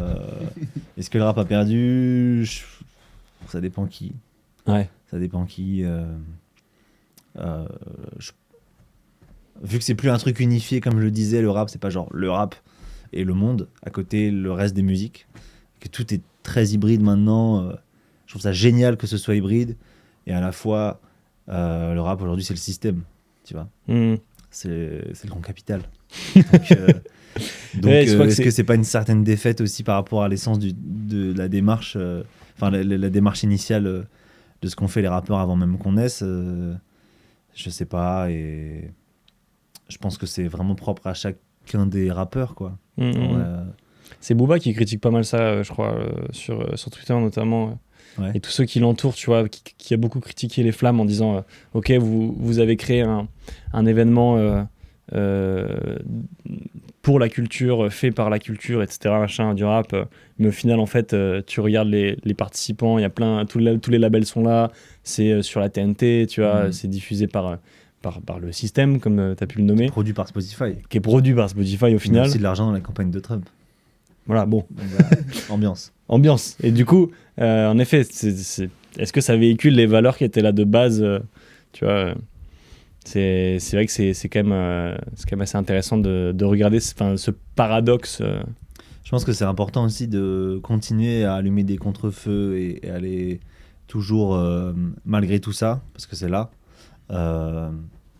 défendre certaines valeurs, certains principes qui sont pas forcément propres qu'au rap d'ailleurs, mais par rapport au monde dans lequel on est et par rapport à ce que le rap a pu perdre à ce niveau-là, c'est important de continuer à l'incarner par le rap et par d'autres choses, sans forcément faire le gauchiste de base, anticapitaliste et non à l'argent, tu vois, mais quand même un peu.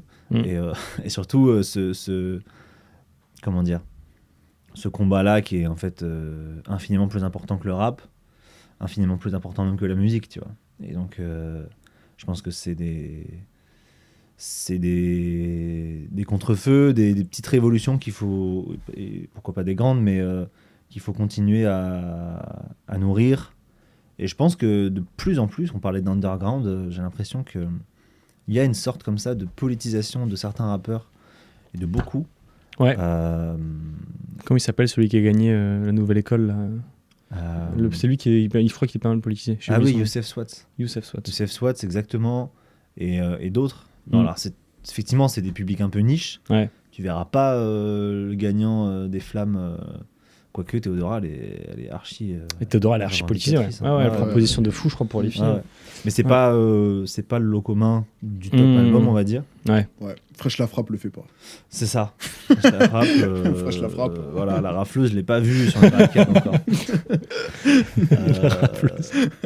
Donc, et voilà. Et puis en plus, si c'est Willy l'Ancien qui prend le relais, on est mort, quoi. Enfin, Willy l'Ancien, je sais pas pourquoi je l'appelle par son nom. Il n'a pas vraiment de nom, quoi. On sait qui est derrière Willy l'Ancien. Donc Willy l'Ancien, pour ceux qui n'ont pas capté, c'est un son fait exclusivement 100% par l'IA et qui est rentré dans le top 50 en France. Ouais, qui est un méga tube et qui a été en rotation sur Skyrock maintenant. Ah, c'est ça, qui était rentré sur Sky. Tout le débat. Bon, on peut parler d'IA si vous voulez. Hein, mais... Ouais, après, c'est un long débat. C'est multiplement évoqué. On fera une interview dédiée parce que. Ouais. T'avais commencé aussi, tu vois, j'ai regardé tout est réel, vraiment tout ça. Et il y a un truc, t'avais posé une question que j'avais trouvé vachement pertinente, et donc j'ai envie de te la reposer, vu que tu t'y réponds pas.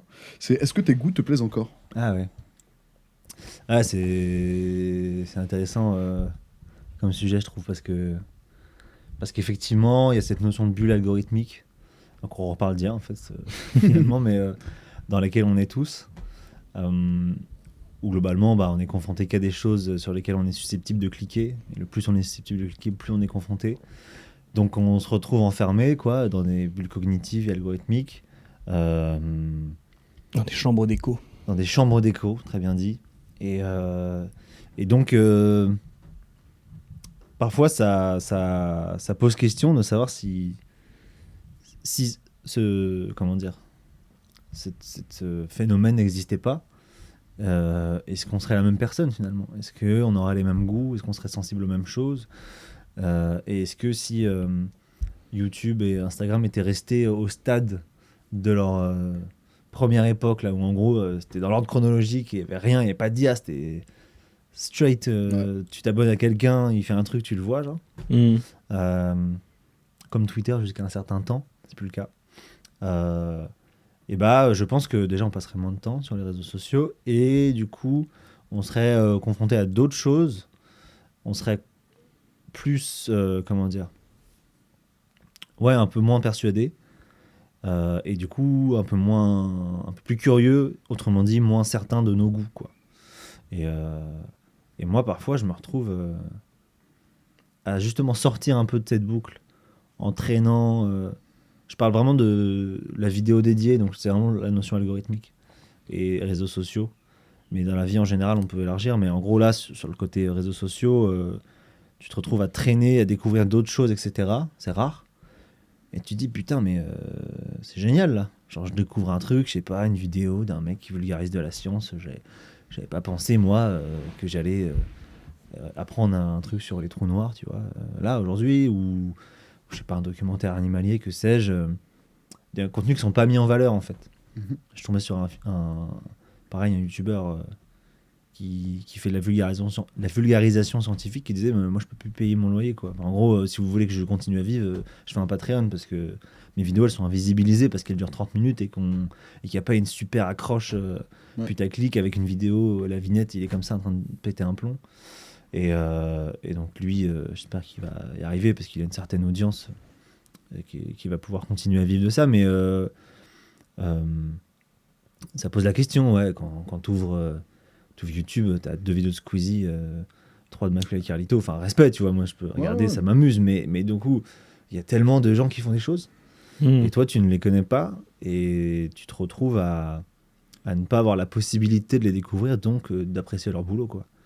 Et donc, est-ce que tes goûts te plaisent encore quand finalement ils sont hyper uniformisés, quoi, et que c'est la page d'accueil qui définit, ton cerveau il est tellement agrippé de manière primitive par des trucs que des neurologues ont codés pour que tu cliques dessus en premier et que tout le système de récompense soit tellement bien huilé qu'en fait, si tu fais pas cet effort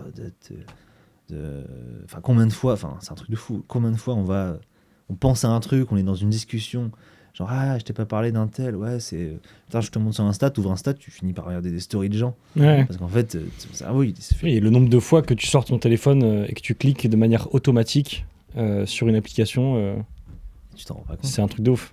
Sans même avoir quelque chose à faire sur l'application, tu cliques dessus de manière automatique. Et à ce niveau-là, on est vraiment tous malades dans notre génération, j'ai l'impression, pour beaucoup. Et donc, ouais, on est baisés par nos propres goûts. Ouais. Je le dis vraiment de manière triviale. Non, mais je suis assez d'accord. Ouais. J'aime bien ce pessimisme. Parce que c'est une belle forme de réalité. On est bien dedans, on est bien et on continue. Tu vois ce que je veux dire? Même si on ouvre les yeux sur plein de choses. Mais en réalité, tu vois ce que tu veux dire sur les algorithmes, sur YouTube, etc. C'est vrai que moi, combien de fois là, ça m'est arrivé d'arriver tout en bas de YouTube et d'appuyer sur le bouton actualiser. Ouais. Et ça, putain, je me dis, c'est quand même très grave avec le million de vidéos qu'il doit y avoir, de ne pas arriver. Et quand je l'actualise, il me fout quasi les mêmes vidéos, genre. Oui, bien sûr. Je suis là en mode, mais ma gueule, au bout d'un moment, je te demande de me proposer des trucs, pas de ce que j'ai pas envie de voir. Donc, ou du moins que j'ai déjà vu 15 fois. Donc, non, je comprends. Moi, je suis assez d'accord avec ça. La découverte, des fois, ça fait vachement de bien, juste pour se faire un petit refresh, pour remettre en question ce que tu connaissais déjà. Et malheureusement, c'est moyen le cas en ce moment. Et tu penses quoi du flow que Spotify et Deezer ont à disposition? Tu sais, le truc qui te fait découvrir, enfin, tu peux programmer la découverte d'artistes ou de musique dans des je veux dire, secteurs, dans des thèmes que t'aimes bien dans la musique de base, genre t'aimes bien le rap et ils te proposent des sons de rap que t'as jamais écouté. Tu vois, tu peux paramétrer ton flow comme ça. Ah, tu peux parce que moi, effectivement, ils me proposent des trucs. Si j'écoute par exemple un single, donc il y a une track, je clique et que je laisse jusqu'à la fin, après l'algorithme va me proposer quelque chose. Ouais. Ça, c'est ça le flow, c'est ça? Ouais, mais en gros, tu peux le paramétrer en disant j'ai envie d'écouter du rap qui va me faire, je sais pas, danser, pleurer, machin, et trucs, et il te met des. Mais enfin, le truc va assez loin, et en fonction de si t'écoutes le titre jusqu'au bout ou pas, du coup, il sait à peu près ce que t'aimes ou pas, et du coup, moi j'ai un flow, mais méga bien rodé, j'écoute quasiment la musique que par ça. J'ai vite fait ma playlist quand je suis un peu nostalgique, mais sinon, j'écoute quasiment que ça parce qu'il est méga programmé pour me faire découvrir 2-3 trucs. Et pour me faire écouter les sons que j'aime bien en ce moment, tu vois. Mais pour le coup, c'est ça qui est fou, c'est que ça permet d'écouter tellement de choses différentes que tu peux pas écouter. Enfin, à l'époque de nos parents, c'est le CD, quoi. Ouais. Donc, à un moment, le CD, c'est 10 balles à la Fnac. Si tu l'as pas, quoi. Faut aller l'acheter. Donc, tu vois, je trouve là, pour le coup, tu as une ressource illimitée, quasiment. Et effectivement, parfois, tu as des super découvertes. Moi, c'est le cas. Mais il y a plein de moments aussi où peut-être que mon algo est pas assez rodé, enfin je l'ai pas assez travaillé comme ça, mais où je découvre pas, quoi. Je découvre pas et typiquement en arrivant, c'est marrant, j'ai écouté un truc, je sais plus ce que c'est, et le son d'après, je connaissais pas non plus, et je kiffe. C'était l'algorithme. Je clique. Et en fait, c'est le son le plus streamé de l'artiste, en l'occurrence, qui était venu, tu vois. C'est le son qui a les meilleurs stats, quoi. Ouais. Et, et en fait, du coup, ma manière de rentrer dans le projet, c'est pas j'ai mis l'album, je l'ai écouté, l'album T'as où je plu. comprends le contexte en voyant Ouais. l'année, en voyant la jaquette et tout. Hmm. Là, je suis en mode, bah voilà, c'est ton top tube, là, donc il passe dans l'algo parce que les gens, ils l'ont streamé plus. Comme il Et pouvait puis, passer à descend. l'époque à la radio, enfin comme aujourd'hui d'ailleurs. Oui, en vrai, t'as raison, c'est un peu la même chose. Mais Mais après, oui, c'est du sûr coup, que j'ai découvert, j'ai pas eu le choix de Ouais. découvrir par ce biais-là, quoi. Hmm. Bah après, il y a une autre fonctionnalité aussi sur Spotify là, que j'ai vu récemment. C'est l'ajout intelligent de musique dans tes playlists. C'est-à-dire qu'il va voir ta playlist et il va te rajouter des sons. Genre, ils vont être marqués en mode voilà, moi j'ai rajouté ce son-là. Et Ah ouais. dans ta playlist, t'as un nouveau son qui, du coup, est en rapport avec les sons que t'as dans ta playlist. J'ai fait ça, j'ai arrêté directement. J'ai compris que le truc c'était n'importe quoi. Parce que, il va te foutre mais littéralement tout et n'importe quoi. Ouais. Et j'ai surtout capté qu'il foutait mais, en fait, des artistes déjà mis en avant sur la plateforme. Ouais, c'est J'avais ça, ouais. zéro mec que je connaissais pas dans ma nouvelle playlist. Ouais, genre. c'est ça, Et j'étais ouais. là en mode Ouais. bah ouais, mais ma gueule là, tu t'amuses quoi. Ouais, tu oui, vois, t'as genre, mis tu me fous ouais. tout l'album de. Oh, pardon. Tu me fous tout l'album de PNL. Ouais, Vas-y frère, j'ai compris quoi, tu vois. ouais, je vois très bien. Ouais, il a joué intelligent, mais quand même, on va Oui. pas dépasser du cercle, quoi. Ouais, c'est ça. C'est... Ouais. Moi, du coup, j'étais un peu là en mode bah ça me sert à rien quoi. En même temps, Ouais. les probas sont tellement contre lui s'il fait ça. S'il s'amuse à te mettre des trucs que. Tu sais, il va pas prendre des risques. Ouais, tu c'est vois, un truc à 200 vues. qui vont te faire sortir de l'appli Ouais. en fait. Bah Donc, ouais, mais alors du coup, n'ajoute pas de son. bah, Bah, Bah, l'objectif, c'est que tu restes plus longtemps. donc, Ouais, c'est vrai aussi, Ouais, ouais. c'est clair. Hein. mm. Mais bon, c'est du. Ouais, ouais. Enfin, c'est du matraquage, quoi. Oui, c'est du matraquage, de toutes les façons. De toutes les façons, oui. Non, c'est fou comme l'outil est merveilleux, quoi. Ah oui. Mais du coup, l'utilisation, c'est comme si t'as un tournevis, c'est trop bien, tu peux monter des meubles, mais tu peux aussi planter des gars, quoi.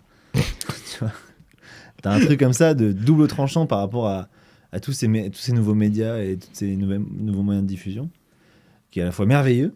C'est comme Facebook, on se dit ah trop bien, on va pouvoir connecter le monde et tout, et en fait ça enferme les gens, c'est du cyberharcèlement aussi, tu vois. Enfin, c'est les deux. C'est... Et du coup, bah, il y a des gens qui se sont tués à cause de Facebook. Voilà. Ouais, Enfin, à cause non, de mais- Facebook. À cause des gens qui les ont harcelés, en l'occurrence. Ouais. Et sur Facebook. Sur Facebook. Voilà. Ils se sont pas suicidés sur Facebook, c'est pas possible. Ah, bah, Je t'as des gens qui m'arrête se sont là. filmés sur Facebook en train de se tuer. Ah, voilà. Oui, non, après, ouais, non, il y a eu Ouais, il y a eu des ouais, trames. c'est fou, ouais. C'était quoi? C'était en Nouvelle-Zélande, non? Qu'il avait Ah oui, un filmé attentat filmé sur Facebook. Ouais, ouais, où il rentrait, je crois, dans une école, mosquée, une mosquée, où il rentrait dans une mosquée armée avec 2 M16. Enfin bon, Là, on dérive. on dérive Ouais. un petit peu trop. On mettra la vidéo. Non, je rigole. Comment se faire strike, genre N'hésitez pas.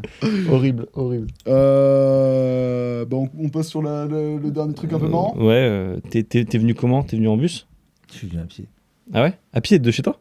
Oui, En t'es fait, pas loin. mes parents habitent à 10 minutes. Ok. Mais Ouais, du coup, j'ai déjeuné chez eux. ok, ouais, sympa. Bise à tes parents. Et du coup, j'imagine que quand t'étais au lycée, tu prenais le 4-6-7 et tu faisais le jeu du clap dedans? Rentrant de passif. C'est fort. Hein. Celle-là, on se l'est gardée pour la fin. Celle-là, elle est bien. Parce Elle qu'on est ne bien. sait, on ne sait pas du tout ce que c'est. Ah, je savais pas ce que c'est. On ne sait pas ce que Non, c'est. on sait pas. C'est fou, j'adore. Comme nos auditeurs, on ne sait pas ce que Je c'est vais que le jeu du clap. Je sais pas si je vous fais la version officielle ou officieuse du jeu du clap. Enfin, l'explication de la règle. Je sais pas, mais fais-nous rêver. Non, je vais vous faire la version officieuse du coup. Parce que la officielle, je suis pas sûr de la maîtriser à ce stade-là. Ça fait trop longtemps. Putain, à ce point-là. Donc, en gros, contexte. Non, mais c'est ça qui est fou, c'est qu'il n'y a pas d'histoire. Contexte. Donc, je suis pote avec Soberland, Antonin, collège-lycée. Et on prend le bus ensemble pour rentrer des cours. Et on est totalement demeurés. On a 14 ans et on veut que faire de la merde dans le bus et faire des faux pranks alors qu'évidemment, on n'a même pas de caméra, tu vois. Donc, ça commence avec on va dans la rue, on demande à une dame, vous avez pas vu ma poêle? Elle dit, ah, c'est qui ces jeunes? Bref, l'enfer, tu vois. Enfin, les trucs, si on avait filmé, on serait sur Malaise TV, quoi. Mais par chance, on n'avait pas de quoi filmer. Et on décide aussi, du coup, dans le bus, de faire participer des gens à un jeu. Et nous, on est dans la boucle, mais personne ne l'est. Et Antonin est particulièrement fort pour embobiner les gens. Leur Comme- faire comme son croire à des frère, trucs d'ailleurs. faux. Ouais, non, mais c'est fou. Les deux. Ils ont un talent. Enfin, Clément, je le connais moins, mais Antonin, c'est un truc de fou. Parfois, je le vois en société, je me dis, mais c'est un danger, ce gars. Franchement, il pourrait vraiment embrigader des gens dans des armées malfaisantes. Bref. Physiquement aussi, c'est Et énorme. ouais, Aussi. d'ailleurs, il dissuade pas mal. Et en fait, il fait ce jeu du clap. Je sais plus, on l'a inventé tous les deux, machin, mais c'est lui qui a annoncé la règle. Parce que le principe du jeu, c'est qu'il n'y a pas de jeu. Et qu'il va voir des gens et leur dit. Souvent, c'était des mecs plus petits, c'était des mecs qui étaient en 6ème, nous on était en 4ème, tu vois. Ils disaient, ouais, alors on va faire le jeu du clap, t'es chaud pour jouer au jeu du clap? Ouais. Alors je t'explique les règles. Alors si toi tu clapes, que moi j'ai pas clapé et que lui il clappe 3 fois, toi t'as pas clapé, t'as perdu. Si lui il reprend le clap et que toi t'as pas tourné dans le sens aiguille d'une montre, t'as pas perdu. Tu comprends? Ouais, non, on va faire un tour pour te montrer. Et là t'attends que le mec clappe et je dis, ah, t'as perdu. Et du coup, c'était. Et tu lui as inventé des trucs de con. On bully des mecs comme ça. Et du coup, moi, le principe, c'est que je suis complice.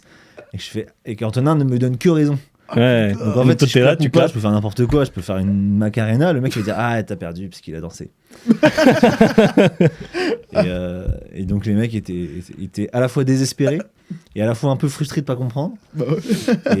Et ça dépendait des profils. T'en as qui étaient vraiment en mode, attends, je crois que je l'ai. Et alors que c'est ça qui est plus drôle encore, quoi. Bah ouais. Et d'autres qui étaient en mode, mais vas-y, va chier, prends mes écouteurs, ça va m'emmerder, quoi. Et donc, c'est ça qu'on faisait. Et quand on se disait au revoir, je vais finir avec cette anecdote très très longue, on arrivait, on descendait au même arrêt, j'allais à droite, il allait à gauche, et le jeu était le dernier qui clappe, et là tu bipes. Et du coup, c'était vas-y, salut mon gars et tout, machin, et on tapait. Et donc, chacun dans notre rue, on tapait de toutes nos forces, comme ça, pour faire le plus de bruit possible et que l'autre entende. Ah ouais, de l'autre Donc, bout de la rue. ouais. Oh là, Si tu nous avais filmé, t'aurais juste vu un gars Des mecs qui clapent. ouais, dans leurs à mains. 300 mètres l'un de l'autre, sans se voir, hein, Ouais. qui tape le plus fort. Surtout qu'il y avait de grandes chances possible. qu'au bout de 50 mètres, ils n'entendent plus. Et donc, en fait, pendant 200 mètres, t'es là, t'as clapé Ouais, tout c'est seul. ça. Ouais. T'as Tu entendu sécurises, le coup, je sais tu pas. sécurises le truc. Voilà ce qu'on a fait avant de faire de la musique. Et bah, heureusement que vous faites de la musique. Voilà. Quoique vous auriez pu faire des bons pranks, en fait, quand même. On aurait pu faire ce que vous faites. Hein. C'est-à-dire des podcasts. Et Ouais, on aurait été oui. un duo de hosts. Oui, c'est vrai. Ouais, C'est vrai qu'on n'a jamais pranké par contre. ouais c'est vrai. Faudrait qu'on pranque une fois, genre. C'est vrai qu'on n'a jamais pranké, putain. Genre même une blague, ça. Faudrait qu'on y réfléchisse. Tu nous as donné une piste. Je pense qu'on a trop peur d'être cringe, en fait. Ouais, c'est vrai. Ouais, aussi. ça peut être vite cringe. Hein. Ouais. C'est la caméra, en plus, t'es pas la même personne. Quoi. Mm. Ouais. Ah, c'est dur de faire du comique devant une caméra, c'est pas facile. Ouais. C'est vraiment pas ça. Et bah, merci pour ce jeu du clap. Merci Ouais. à vous, N'hésitez les gars. pas à refaire ça chez vous parce que pour le coup, là, vous avez le droit. Pour le coup, gardez l'idée, faites-le avec des gens qui n'ont pas vu le podcast. Et, Ça va être compliqué parce qu'il est distribué mondialement. Donc, Ouais, donc déjà, Ouais, courage. putain, là, attends. Ouais. Non, mais si tu mets de l'argent en jeu, il y a moyen de faire un truc. Ouais, non, c'est sûr. C'est Pour sûr. le coup, ouais. Clovis, merci beaucoup. C'était Ouais. vraiment un plaisir de te recevoir et de discuter Merci musique, à vous, un les truc gars. qui nous passionne vraiment tous les deux. Et, Très intéressant, donc merci pour l'invitation. Hein. Et si on veut te retrouver, tu. Vous pouvez me retrouver sur Spotify Clovis. Vous pouvez me retrouver sur YouTube Clovis. Vous pouvez me retrouver sur Instagram Clovis en bruit, parce que c'est ce que je fais, des bruits, donc en bruit. Et sur TikTok, ça va être clovis.jv. Et c'est tout ce que j'ai. Ouais. de toute façon, on mettra tout en description Ouais. Retrouvez-moi au Stade Bauer, surtout. avec le Red Star, évidemment. Exactement. Il y a un truc que j'aime bien chez Mathieu Stéphanie de Génération Do It Yourself, c'est un podcast en fait, d'entrepreneurs. À la fin, bon, lui, il interviewe des entrepreneurs, donc c'est un peu différent, mais il leur dit qu'est-ce que tu peux. Alors, il dit à son invité qu'est-ce que tu peux apporter aux gens qui écoutent. C'est le petit truc Ouais. que, vas-y, tu vois, ils sont arrivés au bout de l'épisode. Qu'est-ce que l'auditeur gagne, tu vois. Est-ce que tu as un truc? S'il y en a pas, c'est ok parce que la première fois que je pense à ça, j'en ai même pas parlé à Max. Mhm. Donc Tu dors, c'est improvisé. ouais, c'est improvisé, mais je me demande, voilà, est-ce qu'il y a un petit truc que si les auditeurs viennent de la part du podcast, tu vois, ils peuvent te voir, je sais pas, si tu as une date bientôt, tu vois, si tu as s'ils vont voir le Red Star, j'en sais rien, tu vois. S'il y a rien, Si vous venez voir un match du Red Star, vous pouvez descendre la tribune jusqu'au bord terrain et sans aucun contexte, à partir du moment où vous avez mon attention, me crier le mot. Faut qu'on trouve le mot là. le mot clap, venir et clap. Le mot, ouais, me parler du jeu du clap. Ouais. Ouais. Ils me disent, tu veux jouer au jeu du clap? Et vous partez. Mm. Tout simplement. Et voilà. Ça me va, Je saurai que vous va êtes très venu bien. de la part du podcast. ça me va très très bien. C'est beau. Voilà. J'espère que ça arrivera. Parce que J'espère, la voilà. proba est quand même fine. Très fort. fort. Ouais. Il y a des fans du Red Star qui soient arrivés jusque-là du podcast, mais ne sait-on Il y a jamais. beaucoup de fans du Red Star. Ouais, ouais. Et il y en aura de plus en plus quand on sera en Ligue 1. Ça, c'est vrai, ça. Ouais, c'est Ça, vrai. c'est vrai. J'aurais aimé parler de foot aussi, mais je crains que le temps nous soit compté. Oui, oui. Non, on parlera de foot et d'IA la prochaine fois. C'est ça. Ça sera une autre débat. Épisode 2 sur le foot, c'est tout. Merci encore. Ouais, merci. Et évidemment, on met tout en description. Allez écouter Clovis, c'est super ce qu'il fait. Et même suivez-le sur Insta, du coup, parce que tu fais des choses très intéressantes. Tu t'expliques des choses très intéressantes. Donc voilà, merci encore d'avoir pris du temps. Et bon courage pour la suite. Merci les gars, Bon courage. c'était un plaisir. Merci. Abonnez-vous. Ciao. Bisous.